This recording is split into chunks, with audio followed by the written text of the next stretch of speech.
Cincin Naga 1801 kegembiraan luar biasa. Melihat orang-orang dari klan surga terbakar telah pergi, Sentian dan yang lainnya tidak perlu lagi menyembunyikan kekuatan mereka. Klan Dewa Pembakaran ini benar-benar kutu kupret. Saat aku menyelamatkan dan menyembuhkan ayahku, aku akan memberi nama aliran sesat pada klan Dewa Kutu Kupret ini. Ana meraung dengan marah. Oke, jangan marah, ayo bunuh monster harimau ini dulu. Sentian membujuk Ana. Sentian, kamu hanya bisa membunuh monster harimau ini. Orang lain mungkin akan berjuang untuk sementara waktu dan terluka.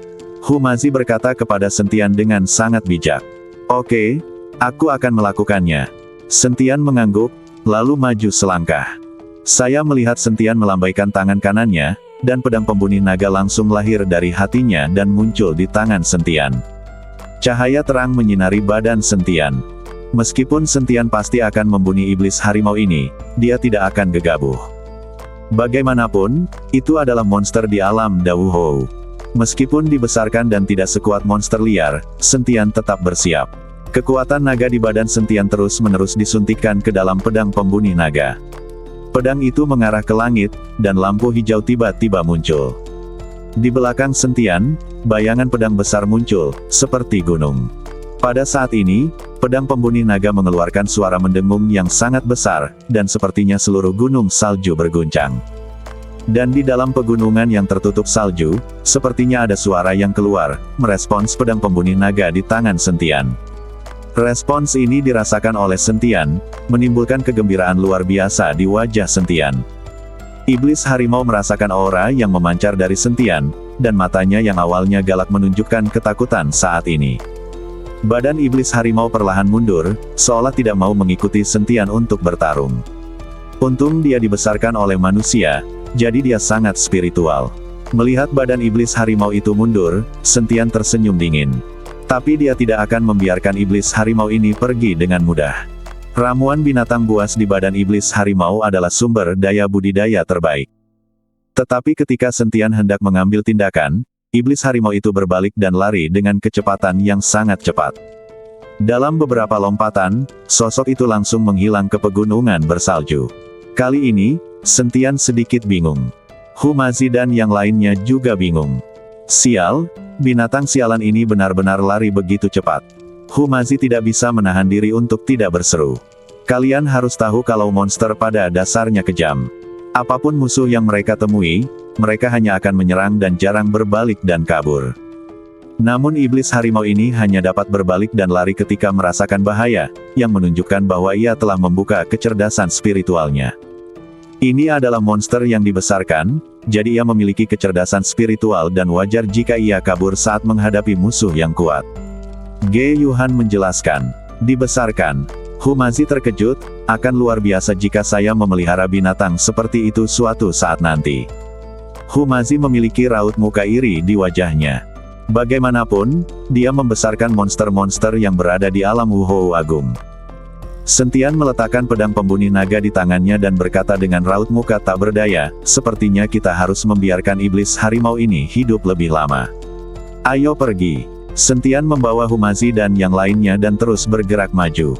Pada saat ini, di dalam reruntuhan, pendeta kedua merasakan getaran di reruntuhan tadi, dan wajahnya penuh dengan keterkejutan. Getaran tadi datang dari makam pedang. Apakah makam pedang ini akan segera dibuka? Pendeta kedua melihat dari dekat ke altar tiang di depannya, matanya penuh harapan. Tuan pengorbanan, iblis harimau telah kembali. Seorang pria berbaju hitam datang untuk melapor. Yah, orang ini mungkin sudah kenyang kali ini. Pendeta kedua mengangguk, apakah orang-orang yang melewati penghalang itu sudah mundur sekarang? Pria berbaju hitam menggelengkan kepalanya, belum. Kami menemukan dua kelompok orang mendaki gunung dengan arah berbeda. Ada seorang gadis di salah satu kelompok, yang sangat mirip dengan Putri Ana. Ketika pendeta kedua mendengar ini, dia tiba-tiba berkata, apa? Apakah kamu melihatnya dengan jelas? Agak jauh, tapi sangat mirip. Pria berbaju hitam tidak bisa menjaminnya. Aku tidak menyangka Ana benar-benar datang. Mata pendeta kedua dipenuhi dengan kedinginan, kamu membawa orang untuk mencegat dan membunuh mereka. Kamu harus membawa Putri Ana bersamamu, dan kamu tidak boleh menyakiti nyawanya. Adapun yang lainnya, Tembak mereka tanpa ampun. Dipahami. Pria berbaju hitam itu mengangguk, lalu berbalik dan pergi. Pendeta kedua memiliki senyum sinis di wajahnya.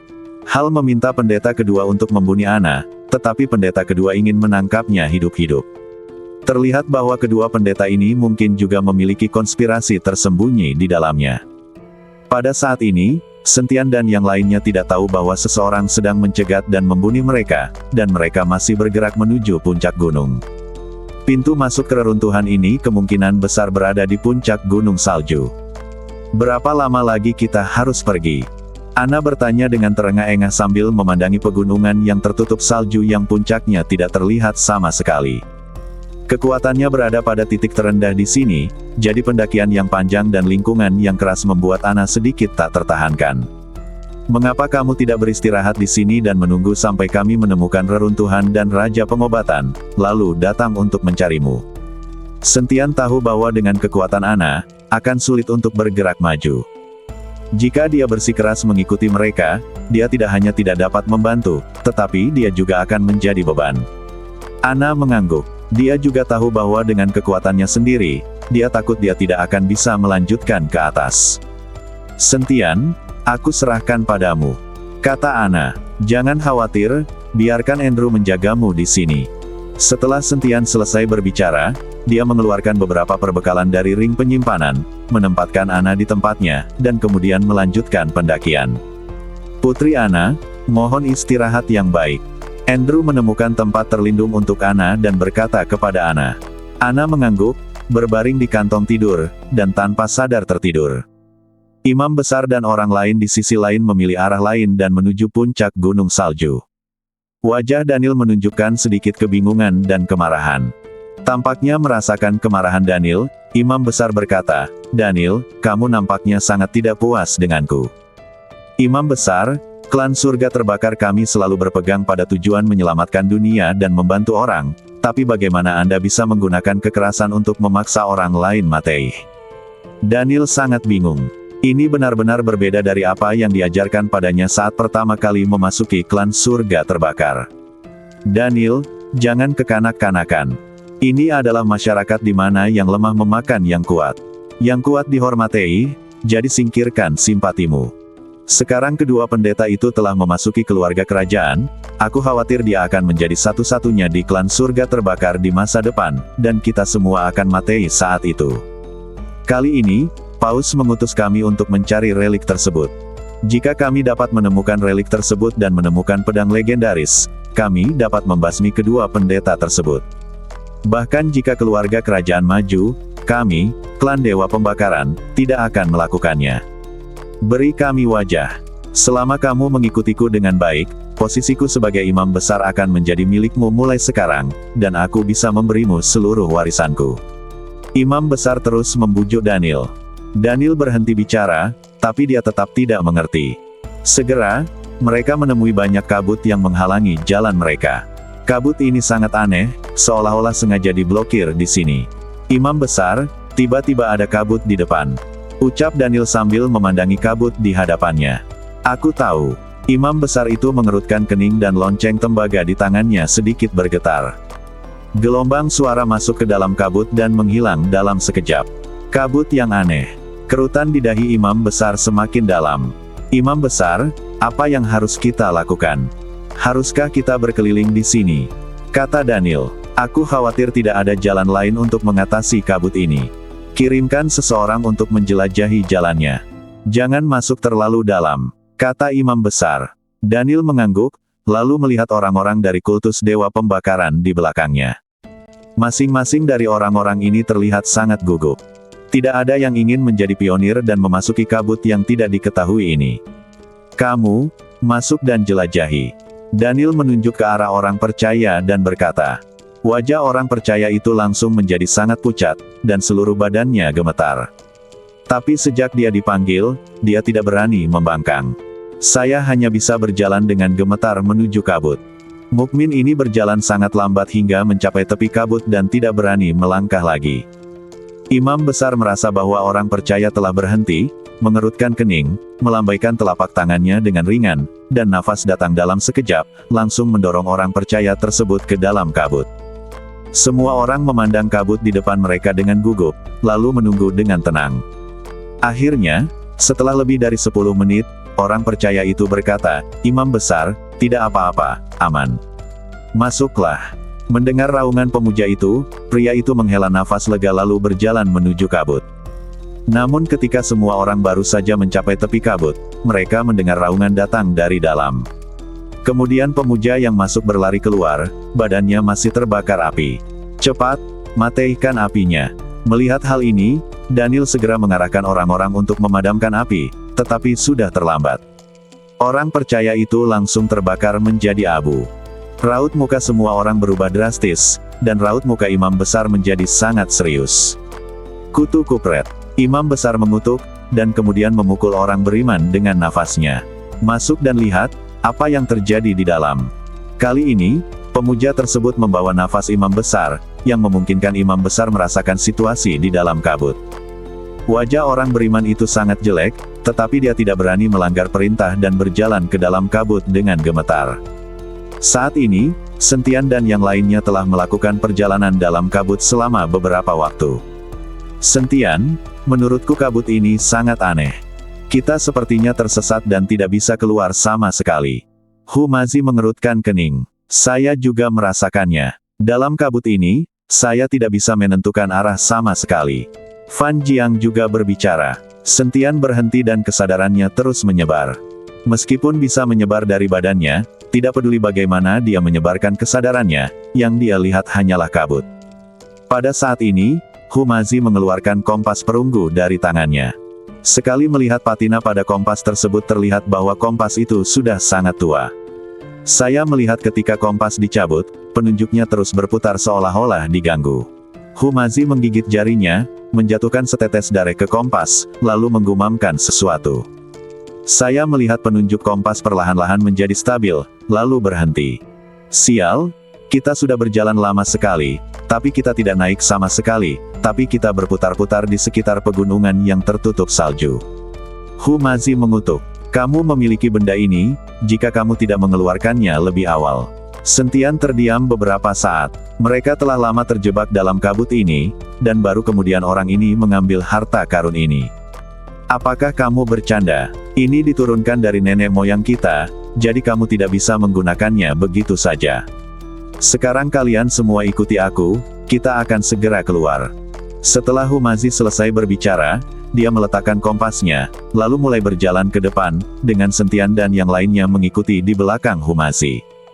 Tapi setelah beberapa orang mengambil beberapa langkah, sesosok badan tiba-tiba berlari ke arah mereka. Pria itu sedang memegang pisau dan meraung keras seolah-olah dia telah dirangsang oleh sesuatu. "Aku akan membunuhmu, membunuhmu." Pria itu bergegas ke depan Sentian dan yang lainnya tanpa penjelasan apapun, lalu menebas dengan pisaunya. Mata Fan Jiang menjadi dingin, dia segera bergegas ke depan dan menjatuhkan pria itu dengan satu pukulan. Pukulan ini menyebabkan pria itu muntah darah dan jatuh ke tanah tanpa bisa bangun. Fan Jiang melangkah maju dan hendak membunuh orang ini, tetapi dihentikan oleh Sentian. "Jangan bunuh dia dulu, mari kita lihat siapa dia." Tiba-tiba seseorang keluar dari kabut. Sentian sangat penasaran siapa yang menyergapnya di sini. Ketika Sentian dan yang lainnya mendekat dan melihat pria itu dengan jelas, mereka menemukan bahwa pria ini ternyata adalah anggota dari klan Dewa Pembakaran. Mata orang beriman itu terbuka lebar, penuh ketakutan. Meski terluka parah, dia terus bergumam, "Bunuh kamu, bunuh kamu." Orang ini mengalami kerusakan mental. Ge Yuhan melihat ke arah pemuja Dewa Pembakaran dan berkata, "Sentian juga melihat bahwa pikiran pria ini sedang rusak, itulah sebabnya dia terlihat geblek. Mari kita semua berhati-hati, sepertinya kabut ini tidak sederhana." Setelah Sentian selesai berbicara, sekelompok orang terus bergerak maju, mengabaikan pengikut klan Dewa Pembakaran. Sentian bukanlah kerabat dari kultus Dewa Pembakaran, jadi tidak perlu menyelamatkan rakyat mereka. Selain itu, imam besar baru saja memaksa mereka untuk berurusan dengan iblis harimau. Jelas sekali bahwa klan Dewa Pembakaran ini juga bukanlah hal yang baik. Tapi Sentian dan yang lainnya berjalan agak jauh lagi dan menemukan bahwa kabut di depan mereka telah berubah dan berubah menjadi merah muda. Kabut merah muda itu sangat indah. Namun setelah melihat kabut merah muda, raut muka Humazi berubah drastis. Hati-hati, kabut ini bisa merusak pikiran dan membuat orang menjadi kejam. Humazi mengingatkan dengan keras. Segera, beberapa orang menahan napas dan berkonsentrasi, melindungi pikiran mereka dengan erat untuk menghindari kerusakan.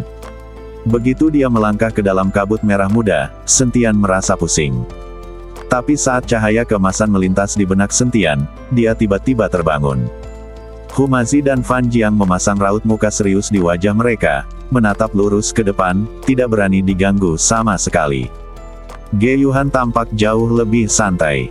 Jiwa di badannya adalah orang suci istana Guanghan, seseorang yang telah hidup selama ribuan tahun. Pikiran sudah tidak bisa dihancurkan. Saat Sentian dan yang lainnya melangkah lebih dalam, Humazi dan Fan Jiang mengeluarkan keringat dingin di dahi mereka. Meskipun mereka tidak berani diganggu sama sekali, mata mereka mulai berubah saat ini, perlahan memerah. Aura mengamuk perlahan muncul dari badannya, tapi mereka berdua belum menyadarinya. Merasakan perubahan aura Humazi dan Fan Jiang, Sentian tahu bahwa kedua orang ini mungkin tidak akan bisa bertahan lama, karena dia tidak tahu berapa lama waktu yang dibutuhkan untuk keluar dari sini. Tiba-tiba, Sentian teringat mantra hati murni miliknya. Bukankah ini yang bisa menahan kabut ini? Tuan Hu, Fan Jiang, saya akan mengajari Anda serangkaian mantra agar Anda dapat menahan erosi kabut ini. Karena itu, Sentian memberikan kutukan hati murni kepada mereka berdua tanpa syarat. Saat mereka berdua melafalkan mantra pembersih hati, perasaan sejuk dan jernih langsung menerpa badan mereka, dan mata merah mereka perlahan pulih. Tepat ketika Sentian merasa bahwa dia dapat dengan mudah melewati kabut, tiba-tiba terdengar suara perkelahian di depannya. Dan pertempuran pun berlangsung sangat sengit disertai raungan-raungan. Setelah Sentian dan yang lainnya saling melirik, mereka segera menuju ke arah pertarungan.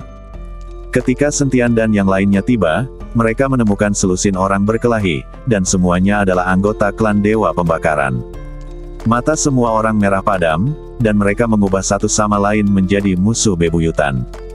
Ada beberapa mayat tergeletak di tanah saat ini. Daniel juga menjadi geblek, terus-menerus mengayunkan senjata di tangannya. Hanya imam besar, dengan keringat dingin di wajahnya, yang terus menggoyangkan lonceng tembaga di tangannya, berharap dapat membangunkan orang-orang yang kehilangan akal sehat ini. Tapi betapapun kerasnya belnya, tidak ada gunanya.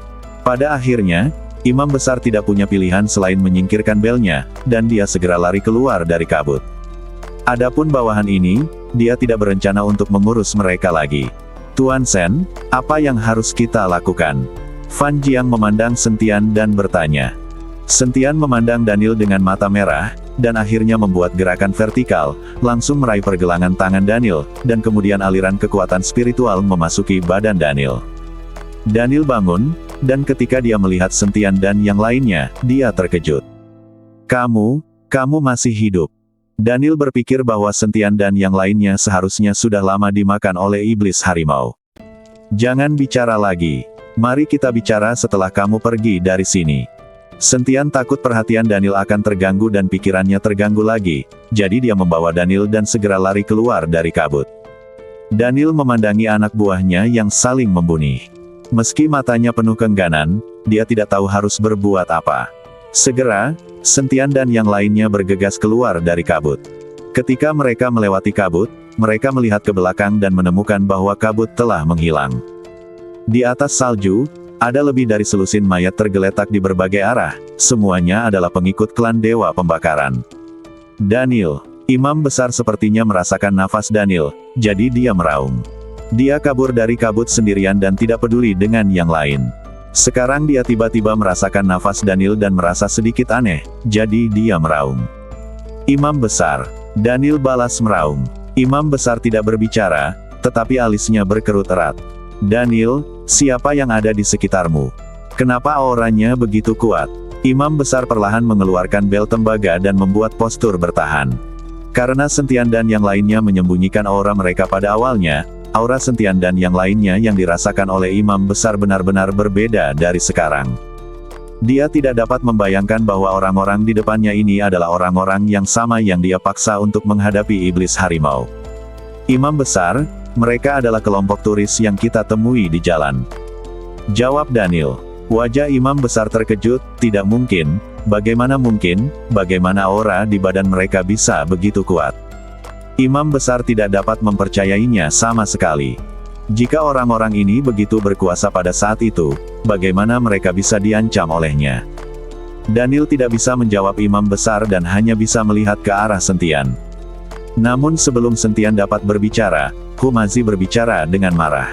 Kami semua menyembunyikan aura kami hanya untuk menghiburmu. Dasar orang buta, kamu benar-benar mengira kamu adalah seorang master.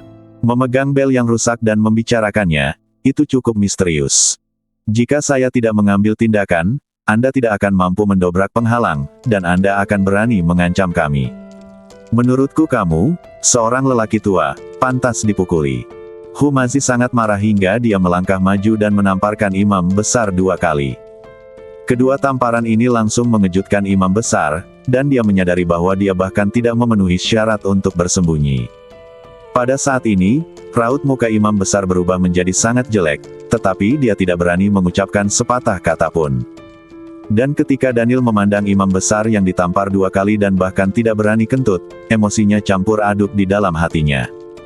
Jika imam besar mendengarkannya dan tidak memaksa Sentian dan yang lainnya untuk tinggal dan menghadapi iblis harimau, mereka mungkin tidak akan menerima 2 tamparan ini. Dan para pengikut klan Dewa Pembakaran itu tidak harus mati. Tapi tidak ada bagaimana jika di dunia ini. Tuan Hu, ayo pergi. Sentian meraung kepada Humazi, dia takut Humazi akan menjadi impulsif dan membunuh imam besar ini lagi. Sentian dan yang lainnya hendak pergi, tapi sekarang imam besar sedikit malu mengikuti Daniel. Jika mereka berdua turun gunung sekarang, mereka mungkin dalam bahaya jika menghadapi mekanisme formasi apapun. Tetapi jika Anda mengikuti Sentian dan yang lainnya, mereka mungkin tidak setuju. Tepat ketika Daniel sedang mempertimbangkan apakah akan membuka mulutnya dan meminta Sentian untuk menerimanya, tiba-tiba lebih dari selusin aura datang ke arahnya dalam sekejap. Segera setelah itu, lebih dari selusin pria berbaju hitam, memegang pedang, langsung mengepung Sentian dan yang lainnya.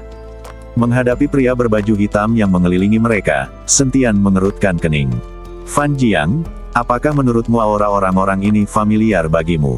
Sentian bertanya pada Fan Jiang.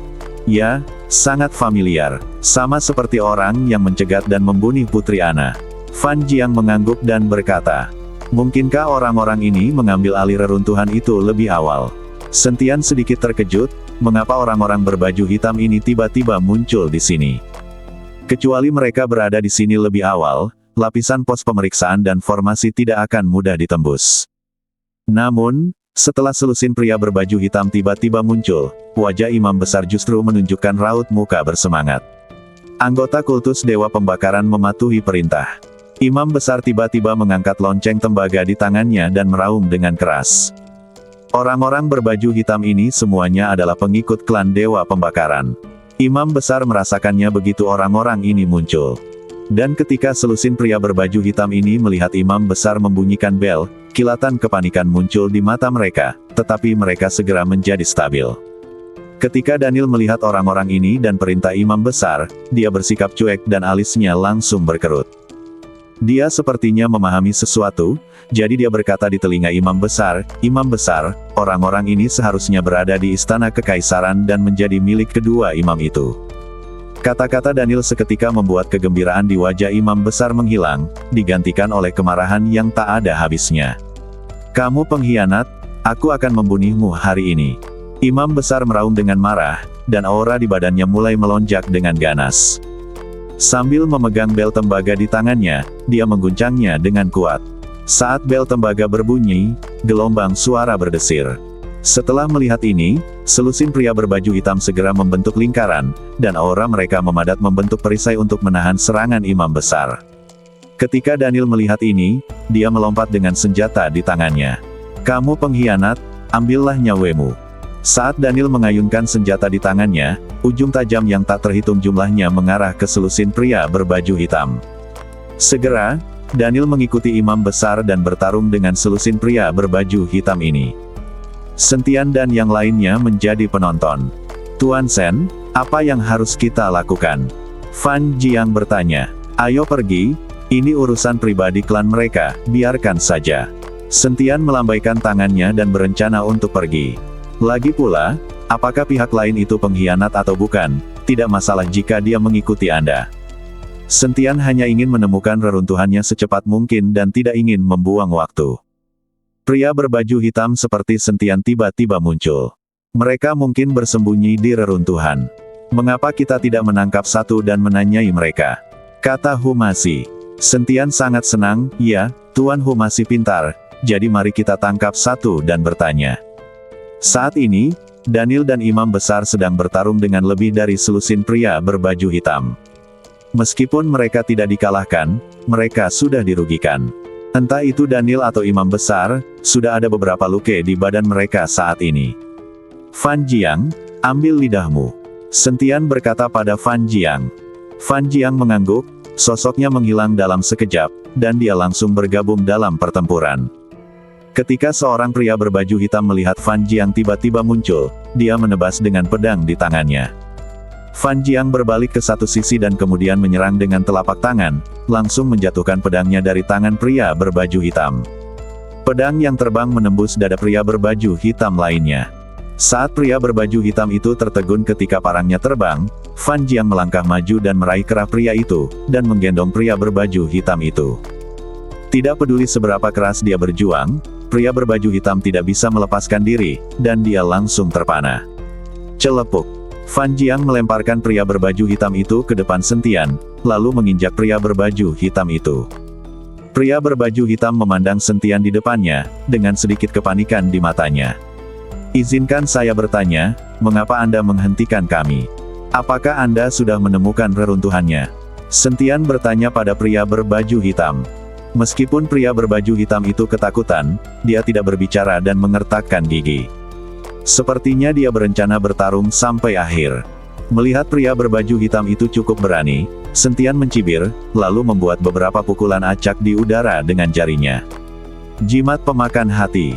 Saya melihat bintik-bintik di udara, dan kemudian bintik-bintik tersebut masuk ke badan pria berbaju hitam. Humasi melihat cara Sentian menggambar jimat secara acak menggunakan langit dan bumi sebagai polanya, dan merasa iri. Ah! Segera, pria berbaju hitam itu menjerit kesakitan, seluruh badannya gemetar. Sepertinya semut yang tak terhitung jumlahnya merayapi seluruh badan, memakan organ dalam.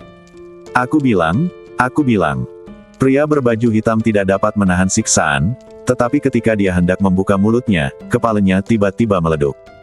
Lihatlah pria berbaju hitam yang tiba-tiba kepalanya tertembak. Sentian mengerutkan kening, sial, aku sebenarnya dikutuk. Sentian tidak menyangka bahwa klan di luar negeri juga ingin mengutuk kepala orang percaya untuk mencegah pengkhianatan. Fan Jiang, tangkap yang lain, kata Sentian. Fan Jiang mengangguk dan menghilang dalam sekejap. Imam Besar mengikuti Daniel dan masih berjuang untuk bertahan. Tiba-tiba dia merasakan nafas datang, lalu dia berbalik di tengah kerumunan, lalu pergi bersama seorang pria berbaju hitam.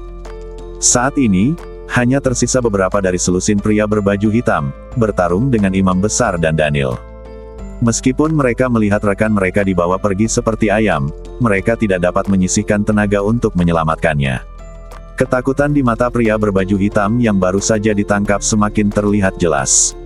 Sentian tidak berbicara, tetapi meletakkan tangannya di atas kepala pria berbaju hitam. Semburan kekuatan spiritual masuk seketika, dan kemudian mematahkan kutukan di kepala pria berbaju hitam. Saat ini, Sentian bertanya, siapa kamu? Mengapa kamu menghentikan kami? Apakah kamu sudah menemukan reruntuhannya? Kali ini, pria berbaju hitam tidak ragu-ragu dan berkata dengan cepat, kami adalah anggota kultus langit terbakar. Kami milik pendeta kedua. Sekarang bagi semua yang memasuki pegunungan yang tertutup salju untuk mencari reruntuhan, kami harus menemukannya cara untuk membuat mereka menyerah atau menghilang. Karena kami sudah menemukan reruntuhannya, dan kami sudah berada di reruntuhan itu selama beberapa bulan. Ketika Sentian mendengar ini, hatinya tiba-tiba terasa dingin. Sudah ada di sini selama beberapa bulan, jadi hal baik apa yang bisa dilestarikan di reruntuhan tersebut? Apa yang kamu lakukan di reruntuhan selama beberapa bulan? Sentian tidak mengerti mengapa orang-orang ini tinggal di sana begitu lama meskipun mereka baru saja menghancurkan reruntuhannya. Bangunlah sebuah altar, dan semuanya terbuat dari tiang. Pria berbaju hitam tidak berani menyembunyikan apapun. Altar yang terbuat dari tiang, apa gunanya altar ini? Sentian sangat penasaran. Pria berbaju hitam menggelengkan kepalanya, kalau begitu, saya tidak tahu. Hanya para pendeta yang mengetahui hal ini. Sentian melihat bahwa pria berbaju hitam itu hanyalah seorang pria kecil dan mungkin tidak tahu banyak, jadi dia mengulurkan tangan dan menamparnya sampai mati. Sentian tidak akan melakukan apapun seperti memelihara harimau yang membawa bencana. Fan Jiang, bantu dan selamatkan imam besar itu. Menurutku kita bisa memanfaatkannya. Sentian tidak tahu untuk apa altar itu, mungkin imam besar tahu. Fan Jiang mengangguk, lalu melompat. Pada saat ini, imam besar mengikuti Daniel dan berada di ambang kehancuran, berjuang untuk bertahan. Pada saat ini, Fan Jiang muncul dan dengan beberapa pukulan acak, semua pria berbaju hitam pergi menemui Raja Neraka. Melihat Fan Jiang membunuh orang-orang berbaju hitam dengan begitu mudah, wajah Daniel dipenuhi rasa terima kasih. Terima kasih telah membantuku. Daniel berterima kasih pada Fan Jiang. Meskipun imam besar tidak berbicara, wajahnya penuh rasa malu dan dia terlalu malu untuk berbicara. Ini perintah Tuan Shen, kalau tidak aku tidak akan menyelamatkanmu. Setelah Fan Jiang selesai berbicara, dia berbalik dan berjalan menuju Sentian. Apa yang dilakukan imam besar pada awalnya membuat Fan Jiang sangat tidak puas. Daniel dan imam besar segera mengikutinya. Sekarang keduanya terluka. Jika mereka tidak mengikuti Sentian dan yang lainnya dari dekat, mereka mungkin tidak akan bisa melangkah terlalu jauh. Tuan Shen, terima kasih atas bantuan Anda yang murah hati. Kami. Daniel mengikuti Sentian untuk berterima kasih padanya, tapi dia tidak tahu harus berkata apa. Bagaimanapun, semua orang tahu bagaimana klan Dewa Pembakaran memperlakukan Sentian dan yang lainnya. Tapi imam besar menundukkan kepalanya dan tidak berkata apa-apa. Izinkan saya bertanya, apakah kultus Dewa Pembakaran Anda suka membangun altar? Dan apakah Anda masih membangunnya dengan batu kristal? Sentian bertanya pada Daniel. Daniel tampak bingung. Dia tidak begitu jelas tentang beberapa hal tentang klan Dewa Pembakaran. Bagaimanapun, klan Dewa Pembakaran memiliki hierarki yang ketat. Tapi setelah mendengar tentang penggunaan batu kristal untuk membangun altar, imam besar yang telah menundukkan kepalanya tiba-tiba mendongak dengan raut muka luar biasa di wajahnya. Spar untuk membangun altar. Apakah mereka mencoba memanggil iblis? Suara imam besar penuh dengan kepanikan. Memanggil iblis. Katakan dengan jelas, apa yang terjadi? Sentian bertanya kepada imam besar. Imam besar menarik napas dalam-dalam, lalu berkata perlahan, kami di kultus langit terbakar memiliki legenda bahwa jika seseorang dapat membangun altar dengan batu kristal dan menambahkan kekuatan sihir tongkat kerajaan, dia dapat memanggil iblis di bawah tanah. Selama iblis dipanggil, kekuatan suci iblis akan diberikan pada pemanggil, dan pemanggil akan menjadi iblis baru dan memerintahkan seluruh utusan neraka. Saat itu, saya khawatir seluruh dunia akan terjerumus ke dalam kekacauan. Saat imam besar sedang berbicara, badannya tidak bisa berhenti gemetar. Ini seperti mengatakan sesuatu yang sangat menakutkan. Memanggil iblis. Itu benar. Bukankah itu hanya menggunakan lingkaran sihir untuk menyerap jiwa dari tanah? Altar itu seharusnya adalah lingkaran sihir, dan tongkat itu seharusnya menjadi mekanisme pembuka lingkaran sihir. Dimanapun ada iblis, mereka tidak lebih dari jiwa dan energi yin yang terkubur jauh di bawah tanah.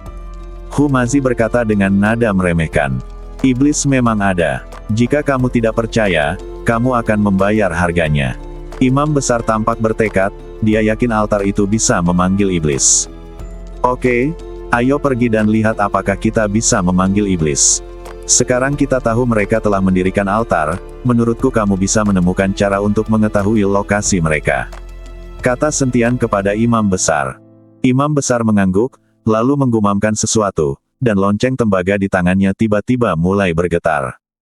Setiap kali Anda berjalan dalam jarak tertentu, lonceng tembaga akan bergetar, dan imam besar akan memilih arah perjalanan berdasarkan frekuensi getaran lonceng tembaga. Sebentar lagi rombongan akan mencapai puncak gunung. Pada saat yang sama, di dalam reruntuhan, kedua pendeta itu memandangi altar yang menjulang tinggi dengan kegembiraan di wajah mereka. Pada saat ini, pendeta kedua sedang memegang tongkat kerajaan bertatahkan permata di tangannya, dan tangan lainnya memegang kristal. Sekarang, dia hanya perlu meletakkan kristal di tangannya di atas altar, dan konstruksi sebenarnya selesai. Tuan Pendeta, Putri Ana telah membawa. Seorang pria berbaju hitam berkata kepada kedua pendeta itu. Bawa dia masuk, kata pendeta kedua dengan tenang. Segera, Ana dibawa masuk, tetapi saat ini, mata Ana tertutup rapat, dan dia jelas dalam keadaan koma.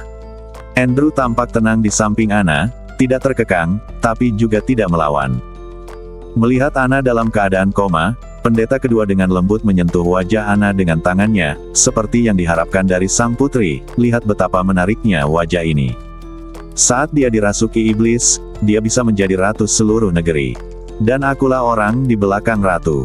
Mata pendeta kedua dipenuhi dengan keinginan yang kuat akan kekuasaan.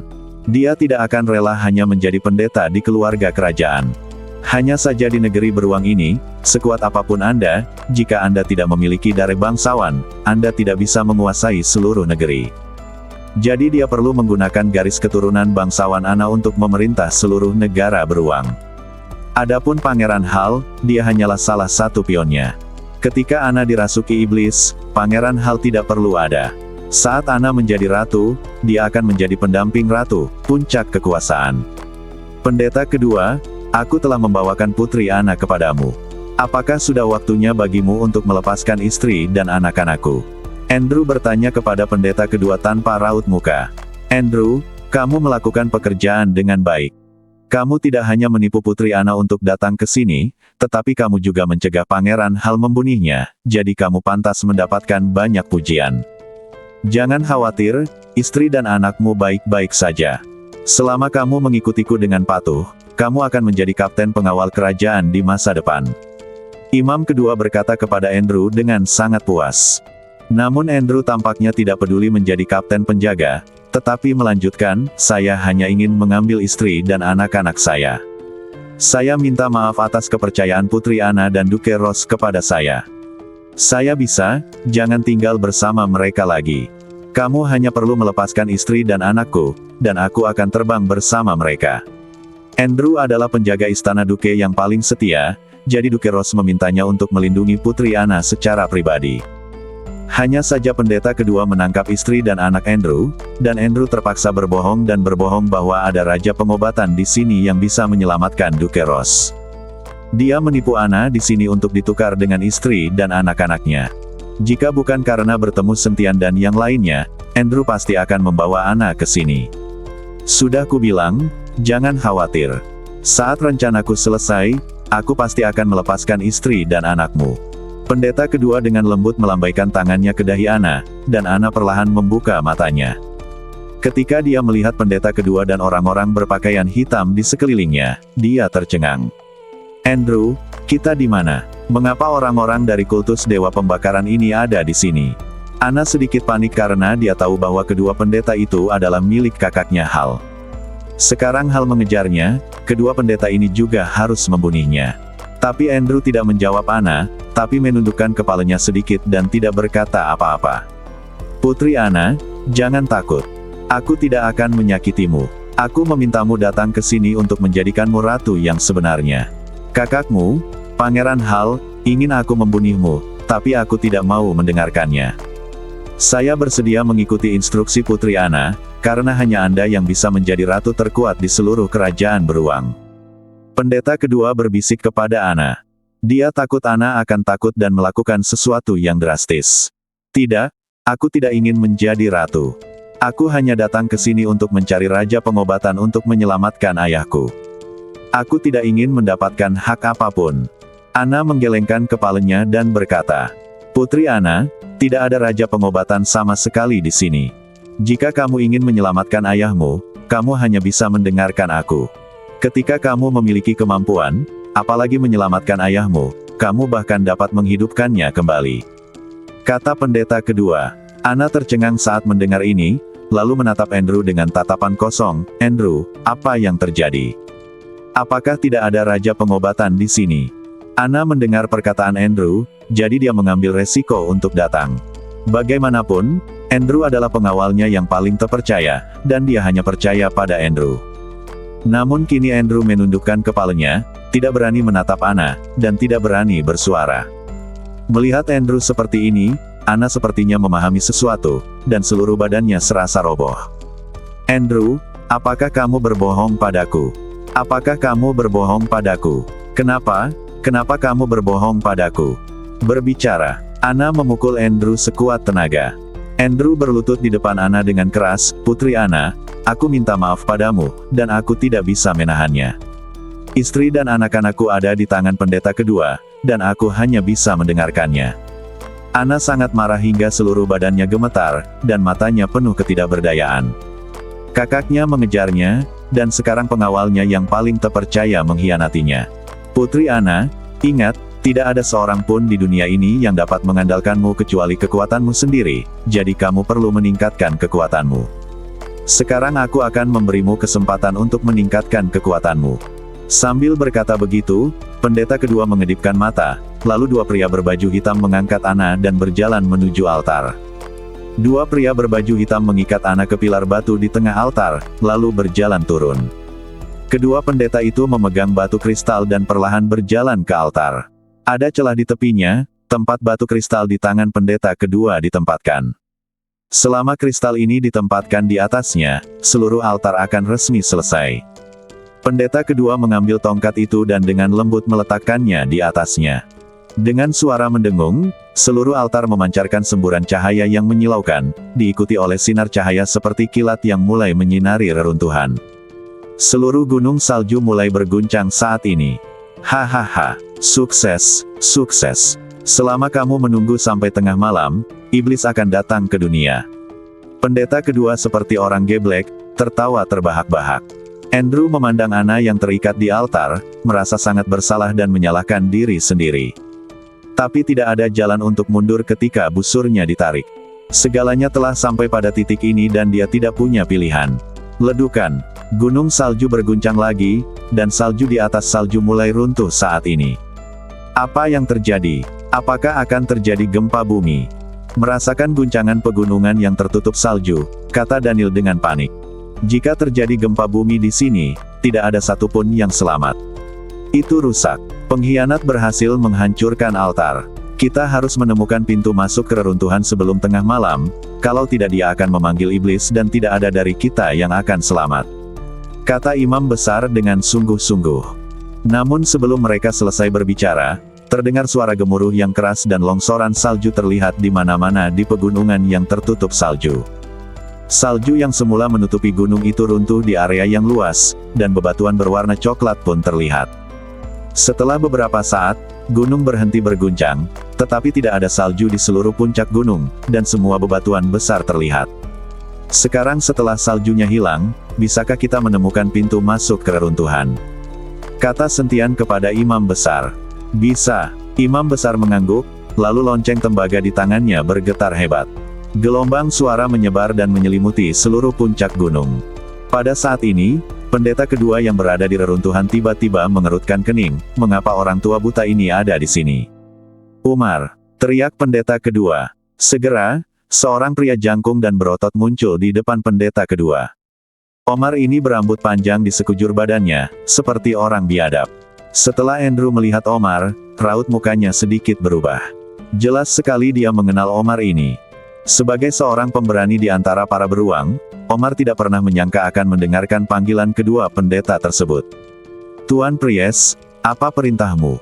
Kata Omar sambil berlutut dengan satu kaki. Seseorang telah menerobos puncak gunung. Anda memimpin orang untuk memblokir pintu masuk. Jangan biarkan siapapun menerobos formasi pelindung gunung terakhir. Kata pendeta kedua kepada Omar. Seperti yang diperintahkan. Setelah Omar selesai berbicara, dia membawa orang-orang pergi, dan pendeta kedua memandang Andrew dan berkata, Andrew, kamu juga ikut denganku. Apakah kamu dapat melepaskan istri dan anak-anakmu akan tergantung pada apakah kamu akan setia kepadaku. Andrew tidak punya pilihan selain berkencan dengan Omar. Pada saat ini, imam besar telah memimpin Sentian dan yang lainnya ke pintu masuk reruntuhan. Mereka melihat pintu masuk gua yang dalam, sampai ke bawah. Jika salju tidak runtuh, menemukan pintu masuknya akan lebih sulit daripada mendaki ke langit.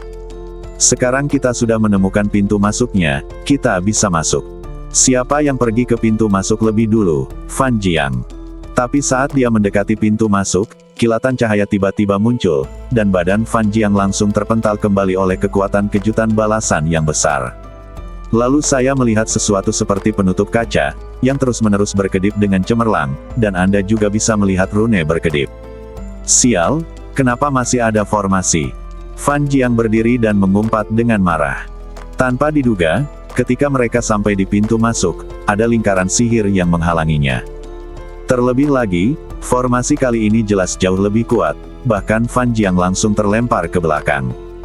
Sepertinya kamu sangat berhati-hati, dan kamu bahkan membuat lingkaran sihir di pintu masuk. Sentian sedikit menyipitkan matanya. Tepat ketika Sentian hendak menghancurkan formasi, lebih dari selusin orang tiba-tiba keluar dari pintu masuk. Pemimpin di antara mereka berbadan besar dan ditutupi rambut. Orang ini adalah Omar, Alam Wuhou. Melihat orang-orang berjalan keluar dari reruntuhan, Sentian merasa lebih nyaman. Selama orang-orang ini masih berada di dalam reruntuhan, tidak ada satupun dari mereka yang bisa kabur. Tetapi ketika Andrew keluar dari pintu masuk reruntuhan dan melihat Sentian dan yang lainnya, Andrew menundukkan kepalanya karena malu. Sentian tertegun sejenak, matanya dipenuhi rasa tidak percaya. Andrew, kenapa kamu ada di sini? Di mana Ana? Sentian tiba-tiba maju beberapa langkah dan bertanya pada Andrew. Meskipun kedua orang itu berada dalam jarak dekat, Sentian tidak dapat melewati lingkaran sihir. Andrew menunduk dan tidak berkata apa-apa karena dia tidak tahu bagaimana menjelaskannya kepada Sentian. Namun, raut muka Andrew langsung membuat Sentian menebak apa yang dia lakukan. Dia berkata dengan marah, Andrew, kamu mengkhianati Ana, kan? Apakah Ana sudah ditangkap? Apakah dia ada di reruntuhan ini? Tidak, saya tidak melakukannya, saya tidak. Andrew menggelengkan kepalanya kesakitan, mereka menangkap istri dan anak-anak saya. Saya tidak punya pilihan selain melakukan ini. Andrew meraung keras, menjelaskan melalui Sentian. Tapi bagaimana Sentian bisa mendengarkan penjelasan Andrew? Saat ini, Sentian menyesal membiarkan Ana beristirahat dan meninggalkan Andrew. Jika sesuatu terjadi pada Ana, kalian semua akan mati. Mata Sentian sedikit menyipit, dan aura pembunuh yang mengerikan di badannya langsung menembus lingkaran sihir, langsung menutupi Andrew dan yang lainnya. Merasakan aura pembunuh yang mengerikan di badan Sentian, baik Andrew maupun Omar terkejut dan mundur 2 langkah.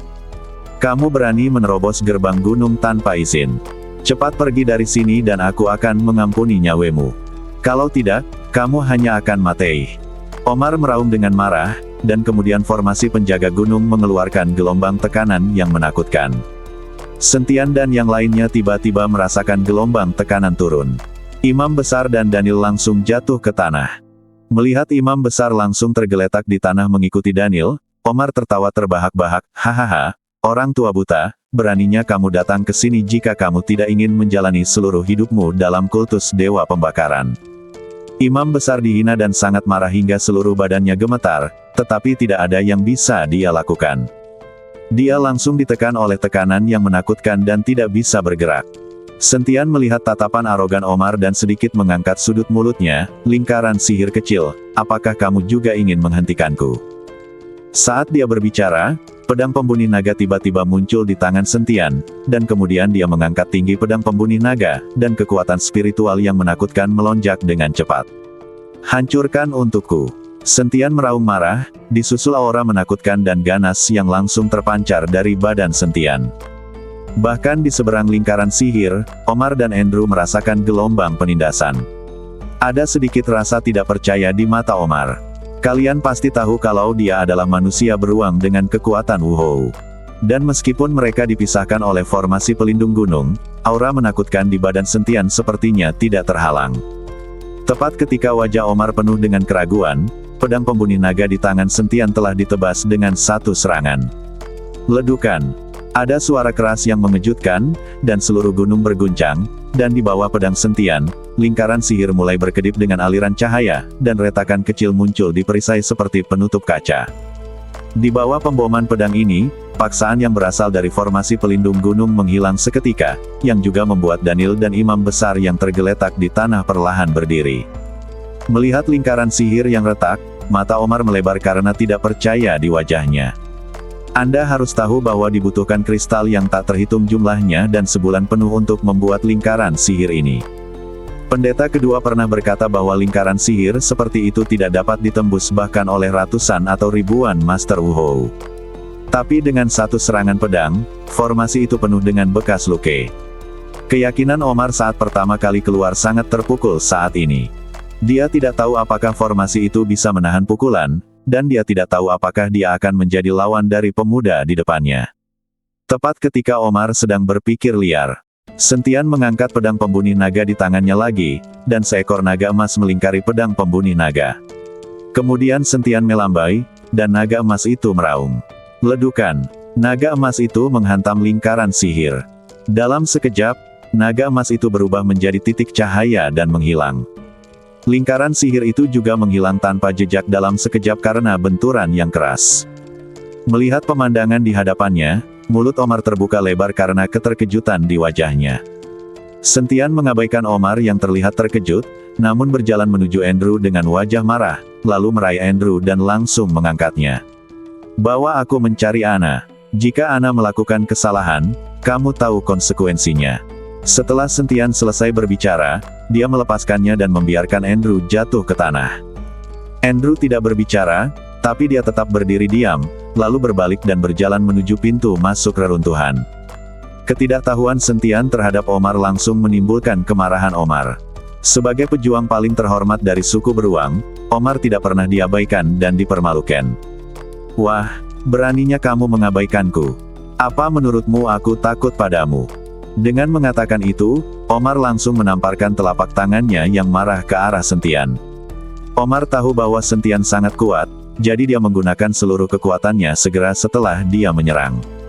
Sebagai pejuang manusia beruang, telapak tangan Omar mungkin sangat kuat. Sentian sedikit mengernyit, bahkan tanpa melihat ke arah Omar, dia melambaikan telapak tangannya dengan santai, dan telapak tangannya bertabrakan dengan telapak tangan Omar. Saat tabrakan terjadi, semburan aura mengerikan yang mengguncang bumi dan pegunungan. Orang-orang berbaju hitam yang mengikuti Omar langsung terhempas oleh aura menakutkan tersebut. Kekuatan mereka terlalu rendah dan mereka tidak dapat menahan tabrakan antar tuan seperti ini. Bahkan Andrew sedang mengertakkan giginya saat ini, mati-matian menahan aura menakutkan ini untuk mencegah dirinya disakiti. Pukulan ini membuat Omar ngeri. Anda harus tahu bahwa beruang terkenal dengan kekuatannya. Dia tidak menyangka bahwa Sentian akan berani menghadapinya secara langsung, dan kekuatan Sentian sepertinya lebih kuat darinya. Saat ini, Omar merasa seperti terjatuh ke dalam arus deras, badannya tidak terkendali dan dia terus mundur. Baru setelah dia menabrak tembok gunung, Omar ditahan. Omar memandang Sentian dengan ngeri, dan mulai panik di dalam hatinya. Sentian hanya menatap Omar dengan dingin dan tidak berkata apa-apa. Dia menoleh ke arah Andrew dan berkata, "Pimpin jalan." Andrew mengangguk, menghadap Sentian, dia tidak berani bergerak sedikit pun. Dan Omar menatap punggung Sentian dengan perasaan campur aduk di hatinya. Sentian memiliki kekuatan yang sangat menakutkan di usia yang begitu muda, sebagai pejuang beruang, dia dipukul mundur oleh sebuah pukulan. Namun yang tidak diketahui Omar adalah pukulan Sentian barusan tidak dilakukan dengan seluruh kekuatannya. Jika Sentian menggunakan tinju cahaya suci dengan seluruh kekuatannya, Omar mungkin sudah menjadi mayat sekarang, bagaimana mungkin dia masih hidup? Kedua orang itu sama sekali bukan lawan dengan bobot yang sama. Tidak ada perbandingan sama sekali. Hanya saja Sentian melihat bahwa Omar bukanlah anggota dari klan Dewa Pembakaran. Melihat bulu di badannya, dia terlihat seperti beruang, jadi dia tidak membunuhnya. Humazi dan yang lainnya juga segera mengikuti, dan kelompok itu berjalan menuju reruntuhan. Omar menghela nafas, dan akhirnya tidak punya pilihan selain menerima kembali orang-orang berbaju hitam itu. Sekarang kita hanya bisa menunggu dan melihat apa yang akan dilakukan pendeta kedua. Omar tahu bahwa dia tidak memiliki kemampuan untuk menghadapi Sentian dan yang lainnya. Segera, Andrew memimpin Sentian dan yang lainnya ke dalam reruntuhan. Reruntuhannya sangat besar dan hampir seluruh gunung salju kosong. Selain itu, bagian dalamnya gelap gulita, dengan hanya jalan berkelok-kelok yang memanjang ke bawah, dan jurang di kedua sisinya. Jika Anda terjatuh, Anda pasti akan hancur berkeping-keping. Namun, jalan seperti ini sulit untuk dilalui oleh orang biasa, tetapi bagi Sentian dan yang lainnya, tampaknya jauh lebih mudah. Sekarang Sentian dan yang lainnya berada di puncak gunung, jadi mereka terus menuruni jalan setapak, terkadang berbelok dan terkadang naik. Jalan ini sepertinya tertahan di dalam seluruh gunung. Tapi setelah Sentian dan yang lainnya berjalan beberapa saat, Sentian tiba-tiba berhenti dan kemudian mengerutkan kening. "Sentian, ada apa?" Melihat ini, Humazi bertanya dengan cepat. "Tuan Sen, begitulah cara saya masuk. Saya pasti tidak salah. Saya tidak akan berbohong kepada Anda." Andrew takut Sentian akan salah paham, jadi dia segera menjelaskan. Bagaimanapun, itu adalah jalan berkelok-kelok dengan jurang gelap tak berdasar di kedua sisinya. Wajar jika Sentian curiga. Aku tahu kamu tidak berbohong kepada kami. Sentian menegaskan kepada Andrew, lalu memandang Humazi dan berkata, "Tuan Hu, apakah Anda merasakan sesuatu di jurang di kedua sisi?" "Ada apa di sana?" Humazi sedikit mengernyit, lalu kesadaran spiritual keluar dari badannya dan langsung menjelajahi jurang maut. Sangat disayangkan bahwa itu terpotong oleh aura kekerasan bahkan sebelum itu berakhir. Astaga, apakah ada sesuatu yang menakutkan di jurang ini? Baunya sangat menakutkan. Setelah kesadaran Humazi terputus, dia tidak bisa menahan diri untuk tidak berkata dengan kaget. Pada saat ini, Sentian menutup matanya sedikit, diam-diam merasakan sesuatu. Tiba-tiba, badan Sentian bersinar terang, dan pedang pembunuh naga keluar dari badannya tanpa dipanggil. Tepat setelah pedang pembunuh naga keluar dari badannya, suara aneh datang dari jurang di kedua sisi, dan pedang pembunuh naga Sentian juga mulai bergetar hebat, seolah dia merasakan sesuatu. Sentian meraih pedang pembunuh naga, tetapi pedang pembunuh naga masih bergetar, Sentian tidak dapat mengendalikannya bahkan dengan seluruh kekuatannya. Ini adalah pertama kalinya Sentian tidak dapat mengendalikan pedang pembunuh naga. Segera, Sentian melepaskan tangannya, dan pedang pembunuh naga keluar, lalu berdengung terus-menerus di udara, seolah menanggapi suara di dalam jurang. "Tuan Sen, apa yang terjadi?" Fan Jiang bertanya dengan heran. "Aku tidak tahu, tapi pasti ada sesuatu di jurang ini yang menarik pedang pembunuh nagaku." Sentian melihat ke arah pedang pembunuh naga yang berdengung dan berkata dengan sungguh-sungguh. Berdengung. Pedang pembunuh naga itu berdengung lagi, dan kemudian langsung meluncur ke dalam jurang. Pedang pembunuh naga memancarkan cahaya, dan Sentian serta yang lainnya melihat ke bawah dengan bantuan cahaya dari pedang pembunuh naga. Sayangnya, jurangnya terlalu dalam, dan cahaya pada pedang pembunuh naga dengan cepat ditelan oleh kegelapan. Sentian takut sesuatu akan terjadi, jadi dia segera menggunakan pikirannya untuk mengendalikan kembali pedang pembunuh naga. Tapi Sentian terkejut saat mengetahui bahwa hubungan antara dia dan pedang pembunuh naga menghilang. Kali ini, Sentian tampak panik. Anda harus tahu bahwa dia dan pedang pembunuh naga telah menjadi satu, dan mereka juga memiliki hubungan spiritual dengan roh pedang. Sekarang dia tiba-tiba kehilangan kontak. Bagaimana ini tidak membuat Sentian panik? Segera, di dalam jurang, terdengar suara benturan logam, seperti dua orang berkelahi dengan senjata. Suara itu perlahan menghilang, dan pedang pembunuh naga kembali ke udara. Sentian melambaikan tangannya, dan pedang pembunuh naga kembali ke tangan Sentian.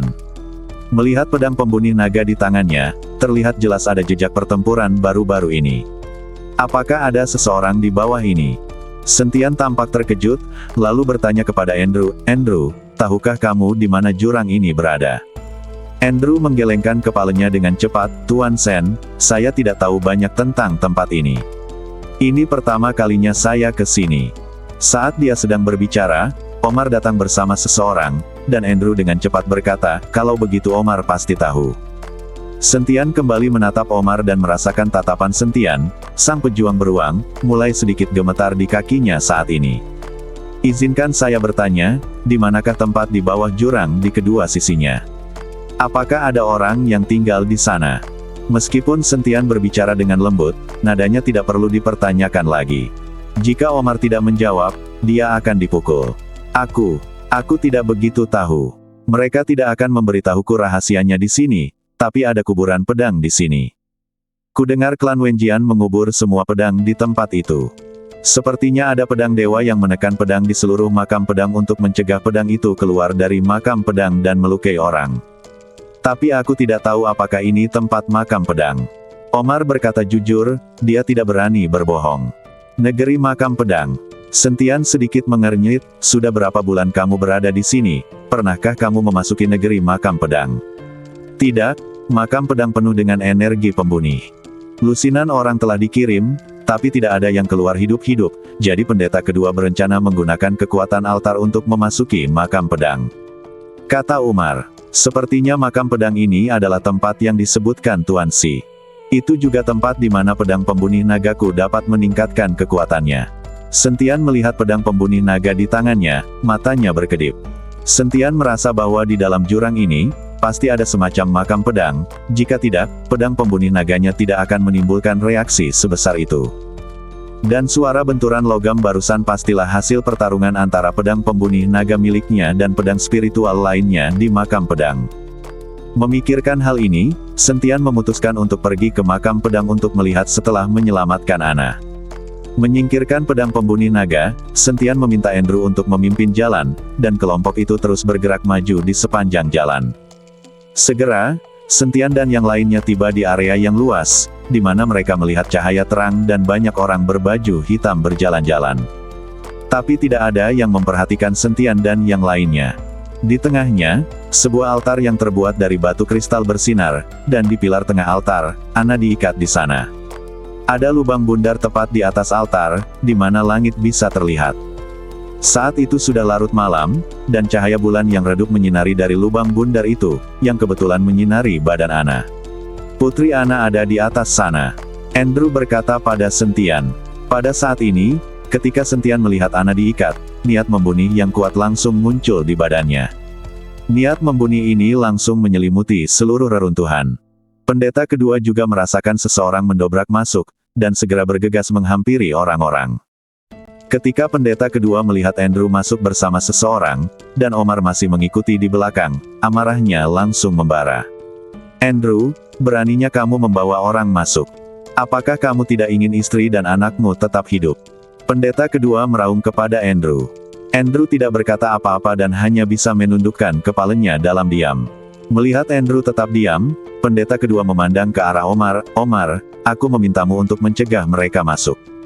Bagaimana mereka bisa masuk? Pendeta kedua, kekuatanku tidak bisa menghentikan mereka sama sekali. Umar berkata tanpa basa-basi. Menurutku kamu melakukannya dengan sengaja. Tidak bisakah kamu menghadapi orang buta? Di mata kedua pendeta itu, imam besar adalah yang terkuat, tapi dia bukan tandingan Omar. Adapun Sentian dan yang lainnya, pendeta kedua tidak menganggapnya serius sama sekali. Kamu pengkhianat, kamu berani mendirikan altar pribadi dan ingin melepaskan iblis. Hari ini aku akan membersihkan pintu untuk klan Dewa Pembakaran. Saat imam besar berbicara, aura di badannya mulai meningkat, dan lonceng tembaga di tangannya terus bergetar. Pendeta kedua tersenyum dingin dan berkata, kamu orang buta, sepertinya kamu masih membunuhku. Itu hanya mimpi. Saat dia mengatakan itu, pendeta kedua benar-benar mengeluarkan pedang panjang. Saat cahaya pedang menyala, cahaya pedang yang tak terhitung jumlahnya menuju ke arah pendeta tinggi. Imam besar tidak mengelak, mengguncang bel tembaga dengan putus asa, dan gelombang suara bertabrakan dengan cahaya pedang. Segera semburan suara gemuruh meletus di reruntuhan. Kedua kekuatan tersebut terus bertabrakan dan kemudian menyebar ke segala arah. Sosok imam besar bergoyang selama tabrakan ini, lalu dia mundur beberapa langkah, tenggorokannya terasa manis, dan seteguk darah muncrat. Imam besar dikepung di luar dan dirinya sendiri terluka, jadi ketika dia mengikuti kedua imam itu, dia berada dalam posisi yang dirugikan. Kamu sangat rentan. Menurutku kamu, imam besar, harus menyerahkan posisimu. Karena kamu menerobos masuk hari ini, biarlah darahmu digunakan untuk memberi penghormatan kepada iblis yang dilahirkan. Pendeta kedua mencibir di wajahnya, lalu melambaikan tangannya dan berkata, kelilingi mereka semua, awasi mereka, tidak ada yang bisa kabur. Lusinan pria berbaju hitam langsung mengepung Sentian dan yang lainnya, tapi tidak ada yang bergerak. Kedua pendeta itu juga fokus pada altar. Melihat ke atas, mereka melihat bulan di langit terlihat jelas di lubang bundar. Seluruh altar mulai berkedip-kedip di bawah sinar bulan yang lembut, dan sinar cahaya menyinari altar, seolah-olah mengisi altar. Waktunya habis. Mata pendeta kedua bersinar dan dia berlari cepat menuju altar. Hentikan dia, jangan biarkan dia berhasil. jika tidak iblis akan lahir dan semua orang akan mati. Imam besar meraung, dia berharap Sentian dan yang lainnya bisa menghentikan pendeta kedua. Namun, Sentian menatap kosong, seolah dia tidak berniat menghentikan kedua pendeta itu. Fan Jiang melirik ke arah Sentian dan melihat bahwa Sentian tidak bergerak, jadi dia juga tidak bergerak, tetapi Fan Jiang sedikit bingung, bertanya-tanya mengapa Sentian tidak bergerak. Tuan Sen, tolong selamatkan Putri Ana. Melihat Sentian tidak bergerak, Andrew justru mulai memohon pada Sentian. Kamu menjadi pengkhianat dan mengkhianati putrimu, dan sekarang kamu ingin kami menyelamatkanmu. Apakah kamu ingin menjadi perempuan jalang dan membangun lengkungan peringatan? Humazi memandang Andrew dengan jijik dan berkata, dia paling membenci pengkhianat seperti ini. Meskipun dia tidak tahu apakah Andrew bisa mengetahui arti kalimat terakhir, Humazi tetap ingin mengatakannya. Andrew menundukkan kepalanya karena malu. Dia tahu bahwa jika dia melakukan satu kesalahan, tidak ada jalan untuk kembali. Pada saat ini, kedua pendeta itu sudah berdiri di atas altar, dan kemudian mereka menggumamkan sesuatu, seolah-olah mereka sedang melantunkan mantra. Lalu dia memasukkan tongkat itu ke depan Ana. Permata di tongkat kerajaan langsung memancarkan cahaya biru yang melesat langsung ke langit. Gemuruh. Bumi mulai bergetar, dan sinar cahaya di altar dengan cepat berputar mengelilingi altar. Nafas teror mulai muncul dari tanah, dan wajah semua orang menjadi sedikit panik. Hahaha. Pendeta kedua tertawa terbahak-bahak. Ana diikat ke pilar batu. Tidak peduli seberapa keras dia berjuang, itu sia-sia. Dia tidak mengerti, mengapa Sentian tidak menyelamatkan dirinya sendiri. Segera, garis-garis kabut hitam muncul dari tanah, dan kabut hitam ini berubah menjadi wajah menakutkan dengan gigi dan cakar. Semua orang berkumpul menuju altar, dan segera altar itu diselimuti kabut hitam, dan orang-orang di bawah tidak dapat lagi melihat apa yang terjadi di atas. Iblis telah datang, iblis telah datang. Imam besar tampak ketakutan dan duduk di tanah sambil bergumam. Mereka benar-benar semacam jiwa dan energi yin, iblis omong kosong. Humazi memandangi awan kabut hitam dan berkata dengan nada meremehkan. Itu hal yang bagus, maka aku tidak akan menolak siapapun yang datang. Setelah Sentian selesai berbicara, dia melompat. Orang-orang berbaju hitam hendak mencegat Sentian, tetapi Fan Jiang menamparkan mereka satu persatu dan membuat mereka terbang. Segera, sosok Sentian bergegas menuju altar. Di altar, Ana memiliki raut muka ganas di wajahnya, dan kabut hitam yang tak terhitung jumlahnya mengalir deras ke badannya. Pada saat ini, Ana masih memiliki sedikit alasan dan meraung kepada Sentian, Sentian, bunyi aku cepat, aku tidak ingin menjadi iblis. Sentian tersenyum, kamu tidak bisa menjadi iblis meskipun kamu menginginkannya. Ini sama sekali bukan iblis. Setelah itu, Sentian berjalan menuju Ana. Melihat Sentian mengabaikannya, pendeta kedua meraung dengan marah, nak, iblis telah datang, kamu masih berani merajalela, kamu harus mati. Pendeta kedua menikam Sentian dengan pedang panjang di tangannya. Sentian menamparkan pedang kedua pendeta itu. Pedang di tangan pendeta kedua patah dalam sekejap, dan pergelangan tangan pendeta kedua sepertinya mendapat serangan balik yang sangat besar, menyebabkan rasa sakit yang tak tertahankan. Pendeta kedua memandang Sentian dengan ngeri, dan untuk sesaat dia tidak berani mengambil tindakan. Sentian menghampiri Ana dan meletakkan satu tangannya di kepala Ana. Teknik kondensasi jantung di dalam badan mulai bekerja dengan cepat.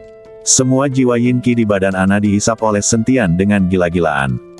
Segera, kulit Ana mulai memerah, dan seluruh badannya pulih. Pendeta kedua tercengang saat melihat pemandangan ini. Dia tidak tahu jenis sihir apa yang digunakan Sentian untuk menyedot iblis keluar dari badan Ana. Dan setelah Sentian menghirupnya, tidak ada perubahan sama sekali, seolah-olah tidak terjadi apa-apa. Setelah melepaskan ikatan Ana menangis dan melemparkan dirinya ke pelukan Sentian. Ana yang sedang patah hati hanya merasakan sedikit kenyamanan saat melihat Sentian. Tunggu sampai aku berurusan dengan orang ini dulu. Kamu memelukku. Bagaimana aku bisa membunuhnya jika kamu memelukku seperti ini? Sentian berkata tanpa daya. Ketika Ana mendengar ini, dia segera melepaskan Sentian. Lagi pula, mereka belum keluar dari bahaya. Lingkungan sekitar masih diselimuti kabut hitam, dan kedua pendeta itu masih menatap Sentian dengan penuh semangat. Itu hanyalah Yin Qi dan jiwa bawah tanah yang bernilai begitu banyak usaha, orang geblek. Sentian memandang kedua pendeta itu dengan dingin, lalu berjalan ke arah mereka. Pendeta kedua melihat ke arah Sentian yang berjalan mendekat, dan hatinya gemetar. Ini iblis, kaulah yang geblek. Saat pendeta kedua berbicara, dia mulai melafalkan formula ajaib di mulutnya, dan segera awan kabut mengembun menjadi monster humanoid dengan sosok yang sangat besar. Iblis akan datang dan semua orang akan mati. Pendeta kedua mengaktifkan bentuk manusia yang terkondensasi dan hendak menyerang Sentian. Badan Sentian bersinar dengan cahaya keemasan, diikuti dengan tamparan di wajahnya.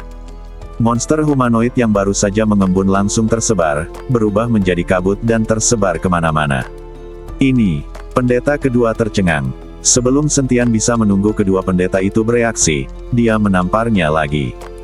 Kedua pendeta itu langsung turun dari altar. Fan Jiang, jaga orang-orang ini dan berikan aku pelindung Dharma. Dengan kesempatan bagus ini, aku ingin berlatih. Sentian berkata kepada Fan Jiang di altar. Baik, Tuan Sen. Fan Jiang mengangguk. Fan Jiang saja sudah cukup untuk menghadapi orang-orang ini, apalagi Humazi dan Ge Yuhan. Turunlah.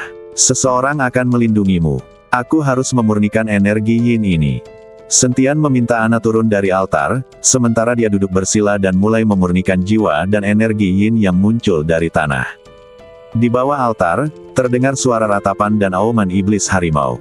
Bahkan jika iblis harimau dilepaskan, orang-orang seperti pendeta kedua tidak bisa lepas dari nasib kematian.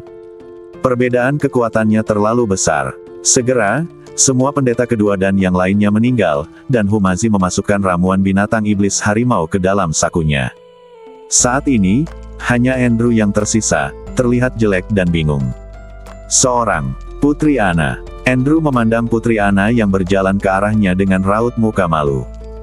Ana memandang Andrew dengan sedih dan marah, dan akhirnya berbalik, melambaikan tangannya dan berkata, Andrew, pergilah, jangan biarkan aku melihatmu lagi, dan kamu tidak boleh muncul di istana Duke lagi. Ana tidak membunuh Andrew, tetapi dia juga tahu bahwa Andrew tidak dapat digunakan lagi. Sekali dikhianati, baik dengan paksaan atau sukarela, penjaga seperti itu tidak akan pernah bisa digunakan lagi. Wajah Andrew penuh rasa malu, dan dia akhirnya berbalik dan pergi. Dia sendiri tidak berani meminta Ana untuk tinggal. Daniel dan imam besar juga pergi. Karena imam kedua telah meninggal, mereka kembali dan berencana untuk membersihkan rekan-rekan imam kedua di keluarga kerajaan. Humazi dan yang lainnya ada di sini untuk melindungi Sentian, dan Sentian tinggal di altar selama 3 hari. Selama 3 hari penuh, Sentian tidak bergerak. Menyerap energi yin yang muncul, nafas di badan Sentian terus berubah. Setelah semua yin ki ini benar-benar dikonsumsi, kekuatan Sentian pasti akan mencapai tingkat yang lebih tinggi. Pada hari keempat, kabut hitam di altar terserap seluruhnya, dan Sentian membuka matanya, dan nafas mengalir ke seluruh badannya. Sentian mengepalkan tangannya dengan erat. Dengan kekuatan Wuhou Agung kelas 6, sepertinya perjalanan ini sangat berharga. Wajah Sentian dipenuhi kegembiraan. Ketika Sentian turun dari altar, Humazi melangkah maju dan menepuk bahu Sentian dan berkata, Nak, kamu memanfaatkanku lagi. Sentian tersenyum tipis, lalu melihat sekeliling dan berkata, saya mendengar auman iblis harimau. Di mana jamu binatang itu? Fan Jiang dan Ge Yuhan semuanya memandang Humazi. Humazi, sebaliknya, menutup sakunya dan berkata, Sentian, aku akan ikut denganmu untuk meminta ramuan binatang. Kamu tidak ingin mengambil ramuan binatang itu, bukan? Tentu saja tidak. Terima kasih kepada Tuan Hu kali ini, apalagi satu ramuan binatang, meskipun jumlahnya 10, tidak berlebihan jika Tuan Hu mengambilnya. Sentian tersenyum. Anakmu masih memiliki hati nurani. Ketika Humazi mendengar ini, dia langsung merasa sangat nyaman. Tuan Sen, sebaiknya Anda pergi menemui Putri Ana. Dia belum makan atau minum akhir-akhir ini, dan dia merasa tertekan. Kali ini, Fan Jiang berbisik kepada Sentian. Saat itulah Sentian melihat Ana meringkuk di sudut. Dia menjadi lebih kuyu dalam beberapa hari. Sentian tahu bahwa Ana pasti sangat sedih setelah mengalami pukulan seperti itu, jadi dia berjalan mendekat. Putri Ana, hati orang-orang tidak dapat diprediksi. Kamu tidak perlu terlalu sedih untuk seseorang yang mengkhianatimu. Sentian membujuk Ana. Tapi Ana menggelengkan kepalanya, aku tidak sedih karena pengkhianatan Andrew, Tapi tidak ada raja pengobatan di sini, dan ayahku mungkin sudah putus asa. Ana mengkhawatirkan keselamatan ayahnya sejak dia tahu bahwa Andrew sengaja berbohong kepadanya tentang Medicine King. Ketika Sentian mendengar bahwa Ana sedih dengan masalah ini, dia berkata dengan percaya diri, "Putri Ana, setelah saya selesai menangani reruntuhan, saya akan menemani Anda kembali. Saya yakin saya dapat menyembuhkan ayahmu. Jangan khawatir." "Benarkah?" Mata Ana berbinar dan dia menatap Sentian dengan cermat. "Tentu saja, beraninya aku bercanda dengan Putri Agung Kerajaan Beruang." Sentian tersenyum tipis dan berkata. Wajah Ana langsung menjadi energi dan dia juga memiliki senyuman di wajahnya. "Sentian, haruskah kita pergi atau menjelajahi makam pedang?" Hu Mazi mendekat dan bertanya. "Tuan Hu, selama beberapa hari terakhir latihanku, apakah kamu sudah menemukan pintu masuk ke makam pedang? Kamu tidak bisa melompat ke dalam jurang begitu saja, kan?" Sentian tahu Hu Mazi pasti sibuk akhir-akhir ini. "Aku menemukannya, tapi sayang kita tidak bisa masuk." Hu Mazi berkata sedikit malu. "Kenapa? Apakah ada lingkaran sihir yang menghalanginya?" Sentian bertanya. "Ini bukan formasi sihir, tapi formasi pedang. Seperti yang kau tahu, tidak ada dari kita yang memahami ilmu pedang, dan kita tidak bisa menembus formasi pedang itu sama sekali. Tak satu pun dari Hu Mazi dan yang lainnya tahu tentang ilmu pedang. Bahkan jika mereka tahu, mereka hanya akan menggores permukaannya saja, jadi tidak mungkin menghancurkan formasi pedang." Setelah mendengar bahwa itu adalah formasi pedang, Sentian tiba-tiba menjadi tertarik dan berkata, "Bawa saya untuk melihat." Hu Mazi mengangguk, lalu memimpin Sentian menemukan sebuah gua setinggi hanya 1 meter di dalam reruntuhan. Gua itu sangat gelap sehingga saya bahkan tidak tahu kemana arahnya. "Melalui gua ini, kamu bisa mencapai makam pedang. Tapi kamu harus hati-hati. Ada energi pedang yang kuat di dalamnya, dan susunan pedang penuh dengan niat membunuh. Kamu mungkin tidak bisa kembali. Jika memang tidak berhasil, ayo kembali.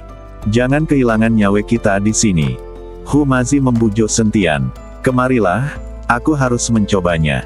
Setelah Sentian selesai berbicara, dia masuk tanpa ragu-ragu. Di gua kecil ini, jika sesuatu yang tidak terduga terjadi, tidak akan ada tempat untuk menghindar. Namun, Sentian percaya pada Hu Mazi. Karena Hu Mazi masuk, pasti tidak akan ada bahaya di dalam gua. Setelah mengebor gua selama lebih dari 10 menit, Sentian tiba-tiba menjadi jelas. "Saya melihat hutan perawan yang luas muncul di depan Sentian, dan suhu di sini sangat tinggi, tidak seperti di luar yang bersalju. Selain itu, ada banyak energi spiritual di sini, dan ada kabut tipis yang tertinggal di tanah, seperti negeri dongeng. Bukankah seharusnya tempat kuburan pedang ini menjadi reruntuhan, dengan tumpukan mayat?" Sentian tampak terkejut, tetapi sekarang setelah dia masuk, Sentian perlahan masuk ke dalam hutan. Namun setelah beberapa menit berjalan, Sentian melihat pepohonan tinggi telah mati dan tanah penuh dengan mayat. Pemandangan di sini jelas berbeda dengan pepohonan hijau yang baru saja dilihatnya. Ada 2 adegan berbeda di sini. Sentian terus mengambil langkah ke depan. Ketika dia mengambil langkah ini, dia tiba-tiba merasakan semburan energi pedang datang, dan Sentian buru-buru mengaktifkan badan emasnya yang tidak bisa dihancurkan untuk menahan semburan energi pedang. Sentian terus berjalan ke depan, tetapi setelah mengambil 2 langkah, gunung itu tiba-tiba berguncang, dan selusin pedang berkilauan muncul dari tanah. Saya melihat semua pedang ini tertancap di tanah, membentuk dinding yang menghalangi Sentian. "Apakah ini formasi pedang?" Sentian melihat selusin pedang yang tertancap di tanah di depannya dan merasa sedikit luar biasa. Namun, Sentian tidak ingin terjerat, jadi dia ingin berkeliling dari satu sisi. Tetapi tidak peduli bagaimana Sentian berjalan, formasi pedang di depannya masih di depan Sentian. Melihat ini, Sentian hanya bisa mengulurkan tangan kanannya dan mencabut pedang pembunuh naga. Saat pedang pembunuh naga dicabut, selusin pedang dalam susunan pedang mulai bergetar hebat. Pedang pembunuh naga di tangan Sentian juga mulai bergetar hebat. Jika Sentian tidak memegangnya dengan kuat, pedang pembunuh naga mungkin akan terlepas dari tangannya. Pada saat ini, Sentian dapat dengan jelas merasakan aura haus darah dari pedang pembunuh naga di tangannya. Tampaknya pedang pembunuh naga ini juga merupakan pedang roh yang pandai bertarung dan kejam.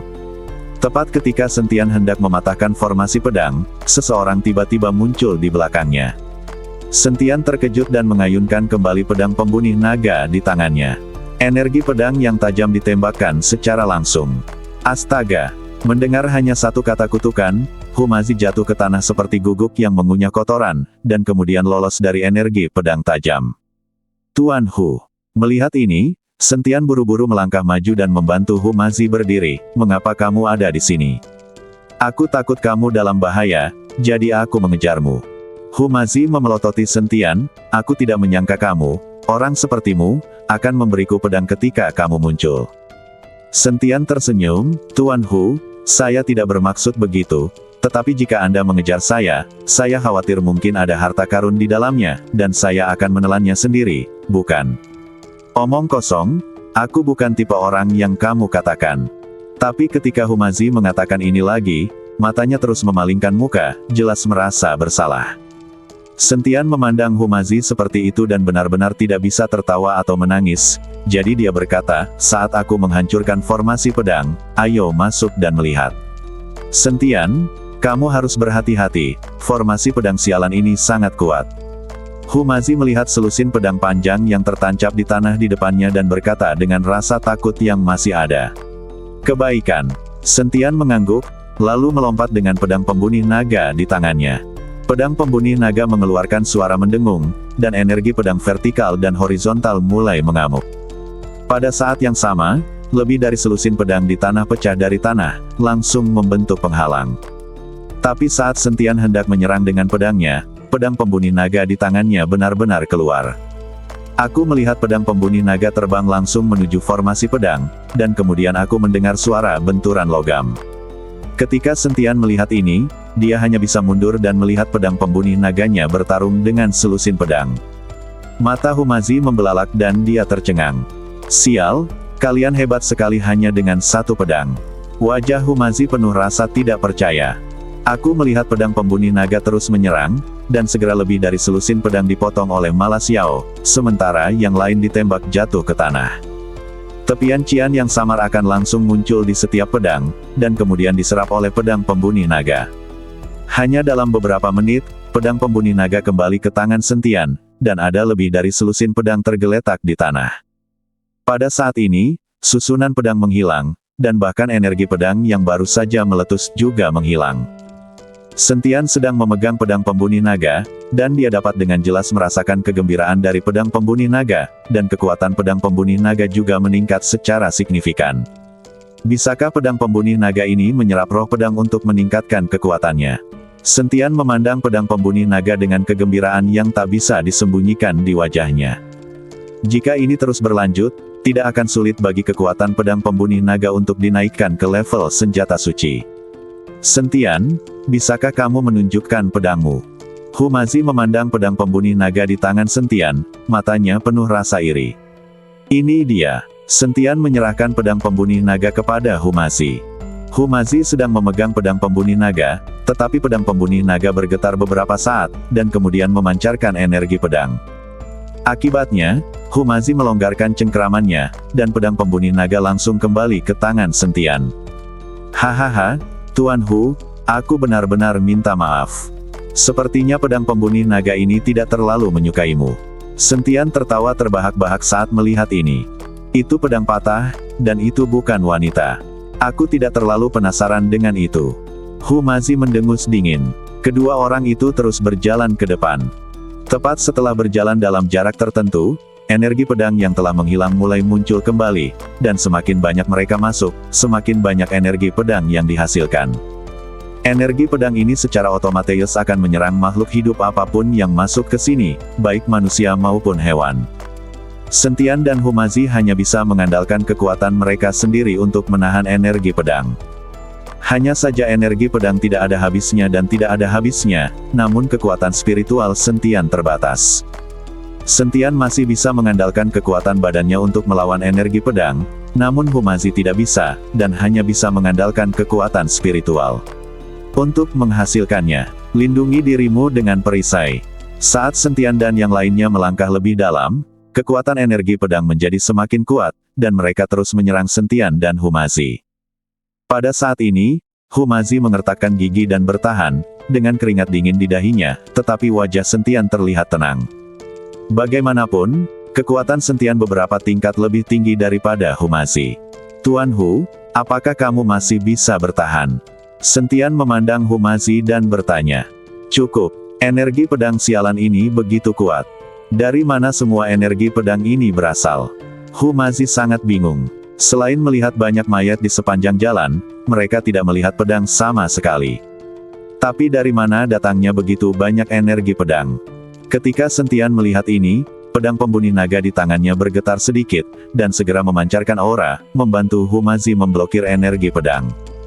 Namun segera, Sentian menemukan bahwa pedang pembunuh naga di tangannya bergetar sedikit, dan kemudian energi pedang di sekitarnya tampak tertarik, dan semuanya ditelan ke dalam pedang pembunuh naga. Pada saat ini, pedang pembunuh naga seperti orang yang haus, meminum air dengan gila-gilaan, dan energi pedang di sekitarnya telah tertelan. Humazi langsung merasakan tekanannya mereda dan menghela napas panjang. Dengan pedang pembunuh naga, Sentian dan yang lainnya bergerak maju jauh lebih cepat. Setelah berjalan beberapa jarak, ruang di depan mereka jelas berfluktuasi, dan kemudian seorang wanita berpakaian putih muncul di depan Sentian dan yang lainnya. Saya melihat wanita dengan wajah oval, alis tipis dan hidung lembab, sepasang mata almond cerah, dan jubah tau berwarna putih bulan. Wanita itu membawa pedang panjang di punggungnya. Sarung dan gagangnya semuanya berwarna biru langit, berwarna cerah, dan ada aliran cahaya samar. Siapa kamu? Kamu masuk ke makam pedang. Cepat pergi, kalau tidak jangan salahkan aku karena bersikap kasar. Wanita itu memandang Sentian dan Humazi dengan tatapan marah. Ketika Humazi melihat wanita itu, matanya bersinar, lalu dia tersenyum dan berkata, wanita cantik seperti itu hanyalah jiwa, tidak berguna. Tampak jelas raut muka kasihan di wajah Humazi. Kamu fanatik yang berani. Saat Humazi mengatakan ini, wajah wanita itu memerah karena marah. Sentian juga melihat sekilas bahwa wanita ini hanyalah jiwa. Tidak peduli seberapa kuat dia sebelumnya, dia tidak dapat mengerahkan banyak kekuatan sekarang. Nona, ku dengar klan Wenjian memiliki pedang dewa, yang terletak di makam pedang. Kami datang hanya untuk melihatnya. Sentian tersenyum tipis. Bah, jangan berpikir aku tidak tahu niatmu. Selama aku di sini, kamu bahkan tidak bisa berpikir untuk memasuki makam pedang. Wanita itu berkata dan tiba-tiba mengulurkan tangannya, ini dia pedangnya. Wanita itu melambaikan tangan kanannya, dan dengan suara mendengung, energi pedang muncul di udara, dan pedang spiritual terbang dari punggung wanita itu. Energi pedang itu membubung ke langit, dan akhirnya jatuh ke tangan wanita itu. Pedang spiritual ini memiliki cahaya dingin dan aura menakutkan.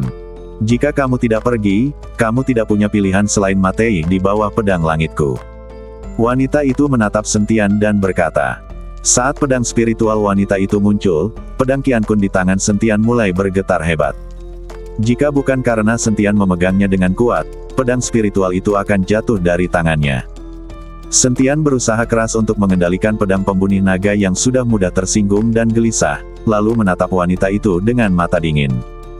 Pedang surgawi wanita ada di tangannya, wajahnya penuh ketegasan. Tetapi dia tidak tahu bahwa pedang pembunuh naga di tangan Sentian adalah pedang spiritual kuno itu tidak bisa mengerahkan kekuatan sebesar itu. Jadi wanita itu tidak memperhatikan pedang pembunuh naga di tangan Sentian. Kamu dan aku sama-sama memiliki pedang spiritual di tangan kita. Hari ini aku akan menunjukkan kepadamu bahwa tidak sembarang orang yang menggunakan pedang spiritual dapat mengerahkan kekuatannya. Wanita itu memandang Sentian dengan pedang di tangannya, wajahnya tanpa raut muka dan matanya menyala. Kau ingin bertarung pedang denganku? Sentian sedikit mengangkat sudut mulutnya dan bertanya dengan ringan. Apakah kamu tidak berani? Ada sedikit sindiran di wajah wanita itu. Sebagai jiwa, aku bisa memberimu pedang. Jika kamu bisa menyakitiku, aku akan segera pergi dari sini dan tidak pernah masuk. Wajah Sentian tenang dan dia berkata dengan nada cuek. Jika dia tidak bisa menangani satu jiwa pun, Sentian mungkin saja akan memukulnya sampai mati. Wanita itu sedikit terkejut, tetapi melihat raut muka Sentian, sepertinya dia tidak sedang bercanda. Apakah kamu terlalu sombong? Wanita itu tahu bahwa meskipun dia adalah jiwa, dia hanya dapat mengerahkan sebagian dari kekuatannya, tetapi Sentian dapat mengucapkan kata-kata besar seperti membiarkan dia menyerang dengan pedang, yang sangat arogan. Berhenti bicara omong kosong, ayolah. Sentian memblokir pedang naga di tangannya, bersiap menerima pedang wanita itu. Melihat Sentian begitu sombong, mata wanita itu dipenuhi dengan niat membunuh. Karena Sentian sendiri sedang mencari kematian, dia tidak keberatan memberi tumpangan kepada Sentian. Pada saat itu, pedang langit di tangan wanita itu terangkat, dan terdengar suara mendengung. Energi pedang ada di mana-mana, dan energi pedang yang ganas membuat Humazi merasakan sakit di kulit di sekujur badannya, semacam rasa sakit yang dipotong secara paksa. Humazi menjauh, dia tidak ingin terpengaruh oleh kedua orang itu. Saat wanita itu menatap ke arah Sentian, aura di badannya langsung naik ke puncaknya, energi dan darah melonjak, dan aura amukan telah meleduk. Karena Sentian berani mengucapkan kata-kata seperti itu, dan juga datang ke sini tanpa cedera, dia pasti memiliki suatu kemampuan. Wentian Zan. Wanita itu meraung, dan pedang langit di tangannya menebas ke arah Sentian dalam sekejap. Di pedang langit, kabut putih langsung naik. Roh pedang diaktifkan oleh wanita itu, dan berubah menjadi ular putih panjang, membungkus langit. Di pedang, terdengar suara mendengung. Melihat puncak serangan pedang wanita itu, senyuman muncul di wajah Sentian. Dia masih takut wanita itu tidak akan mengaktifkan roh pedang. Tapi sekarang tampaknya wanita itu masih takut padanya, dan dia benar-benar mengaktifkan roh pedang dari awal. Dengan cara ini, Sentian menyelamatkan beberapa hal dan membiarkan roh pedang pembunuh naga melahap roh pedang langit. Setelah melahap roh pedang, Sentian yakin bahwa kekuatan pedang pembunuh naga akan semakin tinggi. Sentian menarik napas dalam-dalam, dan sinar cahaya keemasan muncul di sekujur badannya, dan kemudian semburan cahaya hijau meletus dari pedang pembunuh naga di tangannya lampu hijau. Melihat wanita itu semakin dekat, mata Sentian penuh dengan provokasi. Mata wanita itu dingin dan tanpa gejolak apapun. Pedang surgawi di tangannya menebas keras ke arah Sentian, menelan gunung dan sungai dengan satu serangan. Energi pedang yang menakutkan ada di mana-mana, dan pedang ini, dengan momentum yang menghancurkan, langsung menyerang pedang pembunuh naga di tangan Sentian. Humazi di samping memiliki mata ngeri, sedikit kekhawatiran di wajahnya, dan napasnya sedikit pendek. Dia tidak menyangka bahwa jiwa dapat mengerahkan kekuatan sebesar itu. Jika wanita ini bukan jiwa, bukankah kekuatannya akan lebih menakutkan? Bang! Dengan tebasan pedang, pedang Wentian dan pedang pembunuh naga bertabrakan dengan keras, menyebabkan tanah berguncang dan seluruh makam pedang bergetar tanpa sadar. Tidak ada percikan api, dan dua energi pedang, satu hijau dan satu putih, langsung terjerat dan naik ke langit, seperti dua naga raksasa yang bertarung, terjalin dan terjalin.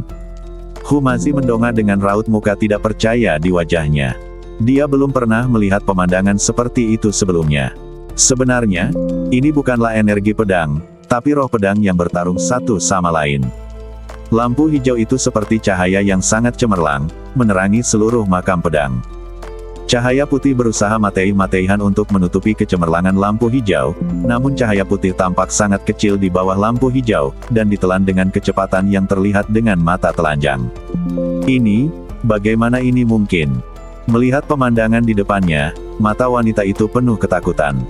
Segera, cahaya putih menghilang, dan lampu hijau menjadi lebih menyilaukan, dan kemudian kembali ke pedang pembunuh naga di tangan Sentian. Dalam sekejap, pedang pembunuh naga berdengung, dan energi pedang datang dari pembunuh naga pedang. Itu ditembakkan dari pedang. Energi pedang yang menakutkan langsung memotong tanda pedang yang menakutkan di makam pedang. Tanda pedang itu mengikuti kaki Sentian dan menuju ke arah wanita itu. Wanita itu terkejut, lalu dengan cepat mundur, dan kemudian dia melompat ke udara. Tanda pedang berlanjut hingga puluhan meter, dan jurang yang dalam terpotong ke dalam tanah. Tonjolan tinggi di kedua sisinya terbagi menjadi dua. Dengan satu gerakan, kemenangan atau kekalahan sudah jelas. Wanita itu melihat pedang langitnya. Pada saat ini, pedang langit sudah kehilangan kilaunya. Wanita itu terkejut, dan gelombang kekuatan spiritual disuntikkan ke dalam dirinya. Dia ingin mengaktifkan pedang langit untuk memanggil roh pedang, tetapi tidak peduli bagaimana wanita itu mendesaknya, pedang langit tidak merespon sama sekali. Tanpa roh pedang, pedang langit hanyalah pecahan besi, bahkan tidak sebagus pedang. Ini adalah pedang spiritual yang dibuat oleh ahli pedang dari klan Wenjian, namun sekarang telah menjadi pecahan logam. Ingin bersaing. Sentian memandang wanita itu dan bertanya dengan ringan. Wajah wanita itu tanpa raut muka, pedang langit di tangannya dengan santai terlempar ke tanah, lalu dia menggelengkan kepalanya. Karena kamu dikalahkan, biarkan kami masuk. Aku baru saja datang ke sini untuk melihat pedang dewa. Sentian tidak ingin menghajar wanita itu hingga berkeping-keping, jadi dia berkata. Tapi siapa tahu, wanita itu tiba-tiba tersenyum pahit, itu bukan pedang dewa. Itu bukan pedang dewa, itu pedang iblis yang membunuh orang tanpa berkedip. Seluruh klan penanya pedang kami dihancurkan di tangan pedang iblis itu. Master klan kami mengumpulkan semua tetua dari klan Wenjian dan menggunakan semua pedang spiritual kami untuk menekan pedang iblis di sini. Dan setelah bertahun-tahun, anggota klan yang semula mati di makam pedang kini telah menyerap energi pedang dan berubah menjadi boneka pedang. Bahkan aku belum berani memasukinya selama ratusan tahun. Jika kamu bersikeras untuk masuk, kamu pasti akan mati. Hidup ini tidak kekal, siapa yang bisa menghindari kematian? Jika kamu bisa melakukan apa yang kamu suka, kenapa tidak mati? Sentian tersenyum tipis dan tidak terintimidasi oleh wanita ini. Terlepas dari apakah itu pedang dewa atau pedang iblis, makam pedang Sentian telah ditentukan. Tidak peduli jenis pedang apa itu, pedang itu akan ditelan oleh pedang pembunuh naga miliknya sendiri. Melihat tekad Sentian, wanita itu menghela nafas dan berkata, mungkin ini adalah jumlah hari. Melangkah ke sini adalah tempat sebenarnya dari makam pedang. Energi pedang di sana ratusan kali lebih kuat dari sekarang. Pikirkan sendiri. Setelah mengatakan itu, sosok wanita itu menjadi semakin ringan, dan akhirnya menghilang sama sekali. Sentian, menurutku kamu harus masuk sendiri. Dengan kekuatanku, aku khawatir aku akan membutuhkan perlindunganmu jika aku masuk, yang akan menjadi beban bagimu. Hu masih ketakutan. Jika energi pedang di dalamnya benar-benar sekuat yang dikatakan wanita itu, dan energi pedang ratusan kali lebih kuat, Hu masih mungkin akan terkoyak oleh energi pedang. Sentian mengangguk, Tuan Hu, tunggu saya di sini. Jika saya belum keluar dalam 3 hari, Anda dapat kembali. Anda tidak perlu menunggu saya. Mendengar ini, Hu masih buru-buru berkata, Sentian, kamu harus keluar. Jika kamu mati, apa yang akan terjadi pada wanitamu? Sayang sekali. Memikirkan wanitamu, kamu harus keluar hidup-hidup. Sentian terdiam beberapa saat. Selain wanita, Hu masih ini tidak tahu apakah ada hal lain dalam pikirannya. Aku ikut. Setelah mengatakan itu, Sentian terus berjalan ke depan, dan tak lama kemudian sosok Sentian perlahan menjadi kabur dan menghilang dari pandangan Humasi. Ketika Sentian maju pada jarak tertentu, energi pedang menjadi semakin kuat, dan padat di depannya, dan tanah penuh dengan pedang panjang. Pedang ini sepertinya tertancap di tanah secara acak, tapi sebenarnya mereka punya aturannya sendiri. Dan Sentian dapat dengan jelas merasakan ada 2 aura yang terus-menerus terjalin dan bertarung di makam pedang ini. Pemandangan di depan saya bukan lagi ranting dan dedaunan yang mati, dahan dan dedaunan yang terlihat dengan mata telanjang di pohon besar itu tumbuh dengan pesat. Tapi begitu tumbuh, ia terpotong oleh energi pedang yang mengamuk. Dengan cara ini, kedua kekuatan tampaknya sedang bertarung. Sentian mengeluarkan pedang pembunuh naga dan dengan panik menyerap energi pedang yang mengamuk. Akibatnya, cabang dan dedaunan di pohon mulai tumbuh dengan cepat, dan akhirnya menjadi penuh dengan pepohonan hijau. Sepertinya tempat ini tidak seberbahaya yang dikatakan wanita itu, tapi untungnya ada pedang pembunuh naga ini. Wajah Sentian dipenuhi dengan kegembiraan. Tetapi ketika Sentian sedang bahagia, aura pembunuh tiba-tiba menyerangnya, dan mata Sentian sedikit mengembun, menatap lurus ke depan. Segera seorang pria berjalan perlahan sambil memegang pedang di tangannya. Hanya saja wajah orang tersebut pucat, matanya tidak bernyawa, dan tidak memiliki aura lain selain aura pembunuh. Sekilas Sentian bisa tahu bahwa ini pasti boneka pedang yang dibicarakan wanita itu. Boneka pedang dibunuh oleh energi pedang, dan kemudian badan mereka menjadi abadi dan dimurnikan oleh energi pedang tersebut. Seiring waktu, ia menjadi boneka pedang, dikendalikan langsung oleh energi pedang. Ia tidak memiliki pikiran dan kesadaran, dan mirip dengan zombie. Karena hal semacam ini tidak ada pemikirannya dan masih mati dengan sendirinya, tidak takut dipukul sama sekali. Bahkan setelah lengan dan kaki mereka dipotong, boneka pedang ini masih belum memiliki kesadaran. Sentian sedikit khawatir saat menemui hal semacam ini. Lagi pula, Hal semacam ini tidak takut mati, jadi pada dasarnya jika pedang menembus badan, boneka pedang tidak akan menganggapnya serius. Setelah Anda bertarung dengan boneka pedang, tidak ada cara lain kecuali Anda benar-benar menghancurkannya hingga berkeping-keping. Cara lain adalah dengan menemukan matriks energi pedang dan kemudian memotong energi pedang. Takut pedang itu akan sulit ditemukan. Sentian mengayunkan pedang pembunuh naganya dan bergegas ke depan. Ketika boneka pedang melihat Sentian menyerbu ke arahnya, dia bahkan tidak bereaksi sama sekali. Dia masih berjalan ke depan sampai pedang Qian Kun Sentian tiba di depannya. Boneka pedang itu mengangkat tangannya dan langsung menggunakannya pedangnya sendiri. Kedua tangannya menahan pedang Qian Kun milik Sentian. Boneka pedang itu sangat sulit untuk dihadapi, namun penampilannya yang lucu dan konyol ini membuat Sentian merasa sedikit konyol. Dia justru memblokir pedang spiritual itu dengan badannya. Pada saat ini, pedang pembunuh naga telah menyerap sejumlah besar energi pedang, dan juga telah menelan roh pedang, sehingga kekuatannya meningkat pesat. Lampu hijau tiba-tiba muncul di badan pedang. Lengan boneka langsung dipotong. Namun, dengan lengannya terpotong, boneka pedang itu tidak menunjukkan raut muka sama sekali. Dia melambaikan setengah lengannya dan bergegas menuju Sentian. Sentian tahu bahwa memotong kepala boneka pedang itu tidak ada gunanya, dia hanya bisa menghancurkannya menjadi beberapa bagian. Melihat boneka pedang yang bergegas ke arahnya, Sentian dapat melihat bahwa pedang pembunuh naga di tangan Sentian kedap udara.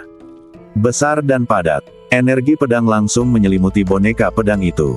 Hancurkan untukku. Sentian meraung dengan marah, dan lampu hijau meleduk seperti kembang api dalam sekejap, dan boneka pedang itu langsung terkoyak, daging dan darah berterbangan di langit, dan berubah menjadi ampas. Melihat tunggul dan lengan patah di tanah, Sentian sedikit mengangkat sudut mulutnya, dan terkejut. Kekuatan pedang pembunuh naga sudah jauh lebih besar, dan perasaan antara pedang dan roh pun seimbang lebih kuat. Boneka pedang telah terbunuh. Sentian berencana untuk menelusuri pedang padat untuk menemukan pedang iblis yang ditekan. Dia ingin melihat pedang iblis macam apa yang benar-benar dapat menghancurkan sebuah klan. Tapi saat Sentian mengambil langkah maju, tiba-tiba pedang panjang di tanah memancarkan cahaya, dan susunan pedang yang jelas muncul di udara. Cahaya menyinari Sentian, dan kemudian pemandangan di depan Sentian mulai berubah. Pada akhirnya, cahayanya menghilang, dan Sentian menemukan bahwa dia sudah berada di gundukan pasir. Bukit pasir kuning terbentang sejauh mata memandang, yang mengejutkan Sentian. Kami jelas-jelas berada di makam pedang sekarang, jadi bagaimana kami bisa tiba-tiba berada di gurun sekarang? Tepat ketika Sentian sedang kebingungan, tiba-tiba sebuah pedang panjang terangkat ke udara dari bawah bukit pasir. Segera setelah itu, energi pedang bergerak secara horizontal dan menusuk ke arah Sentian. Tidak ada orang yang mengendalikan pedang panjang itu sama sekali, tapi pedang itu membawa niat membunuh yang kuat. Sentian terkejut beberapa saat, dan tiba-tiba mengayunkan pedang pembunuh naga di tangannya. Dentang! Dengan suara yang tajam, pedang panjang itu dipotong oleh Sentian. Setelah pedang panjang itu dipotong, cahaya redup memasuki pedang pembunuh naga di tangan Sentian. Sentian dapat dengan jelas merasakan bahwa kekuatan pedang pembunuh naga telah meningkat sedikit lagi. Kali ini, Sentian semakin bingung, tidak tahu apa yang sedang terjadi. Tepat ketika Sentian sedang bingung, bukit pasir tiba-tiba berguncang, dan kemudian dia melihat banyak pasir mulai bergulung. Kemudian pasir hisap yang menggelinding ini akhirnya membentuk sosok manusia yang memegang pedang. Perlahan, wujud manusia yang terbentuk dari berkumpulnya pasir dan tanah berubah menjadi wujud seorang lelaki tua. Ketika Sentian melihat ini, dia segera berkata, "Senior, saya ingin tahu di mana tempat ini." "Siapa kamu?" Ketika Sentian melihat seseorang muncul, dia ingin bertanya apa yang sedang terjadi. Tetapi lelaki tua itu tidak berbicara, tetapi mengayunkan pedang panjang di tangannya, dan kemudian pedang panjang yang tak terhitung jumlahnya muncul dari bawah bukit pasir, dan kemudian mengepung Sentian dengan erat. Ketika Sentian melihat ini, dia sedikit mengernyit, dan pedang pembunuh naga di tangannya mulai memancarkan semburan cahaya hijau. Kemudian, pedang panjang yang tak terhitung jumlahnya mengalir ke arah Sentian seperti hujan pedang. Sentian hanya bisa mengayunkan pedang pembunuh naga di tangannya sekuat yang dia bisa, menganggapnya sebagai dinding pedang kedap udara.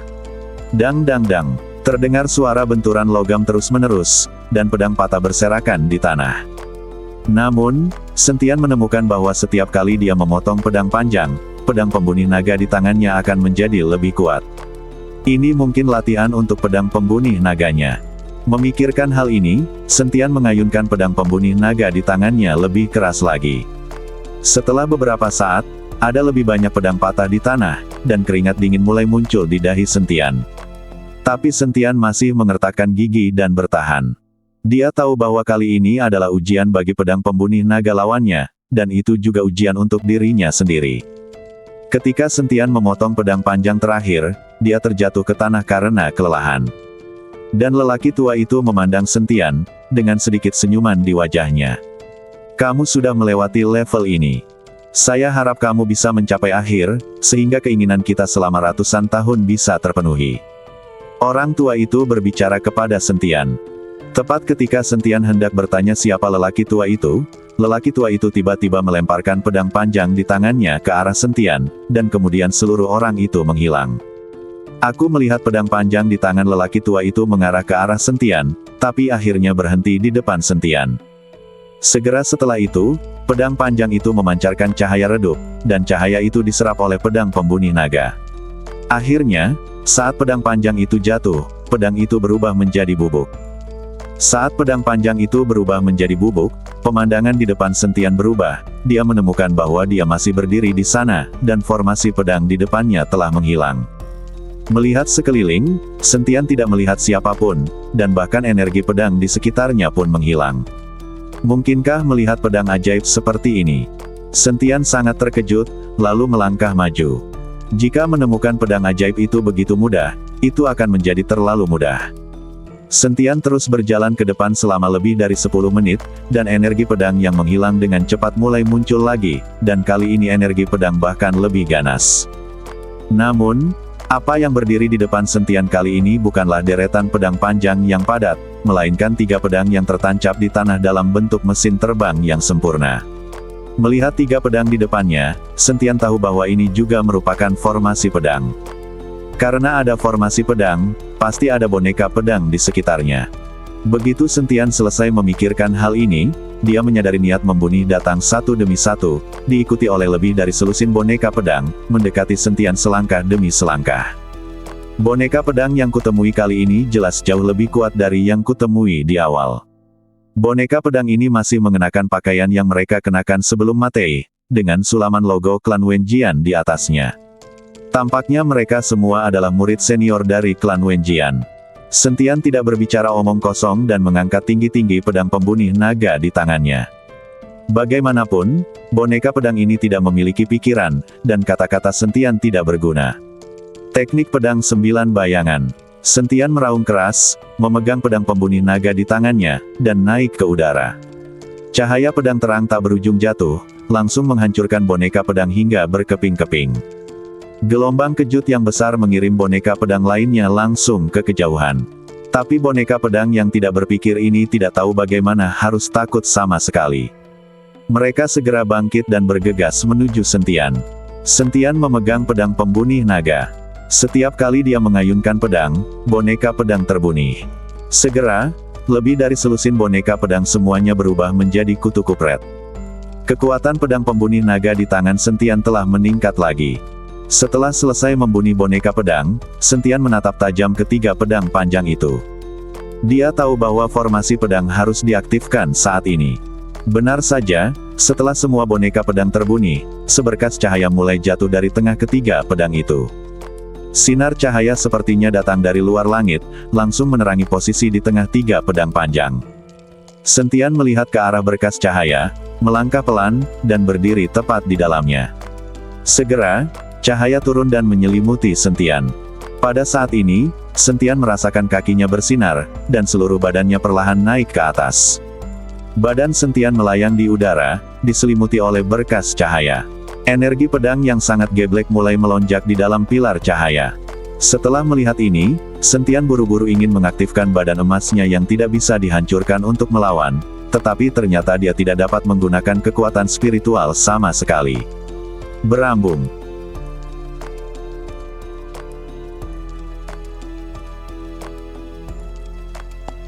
Bersambung.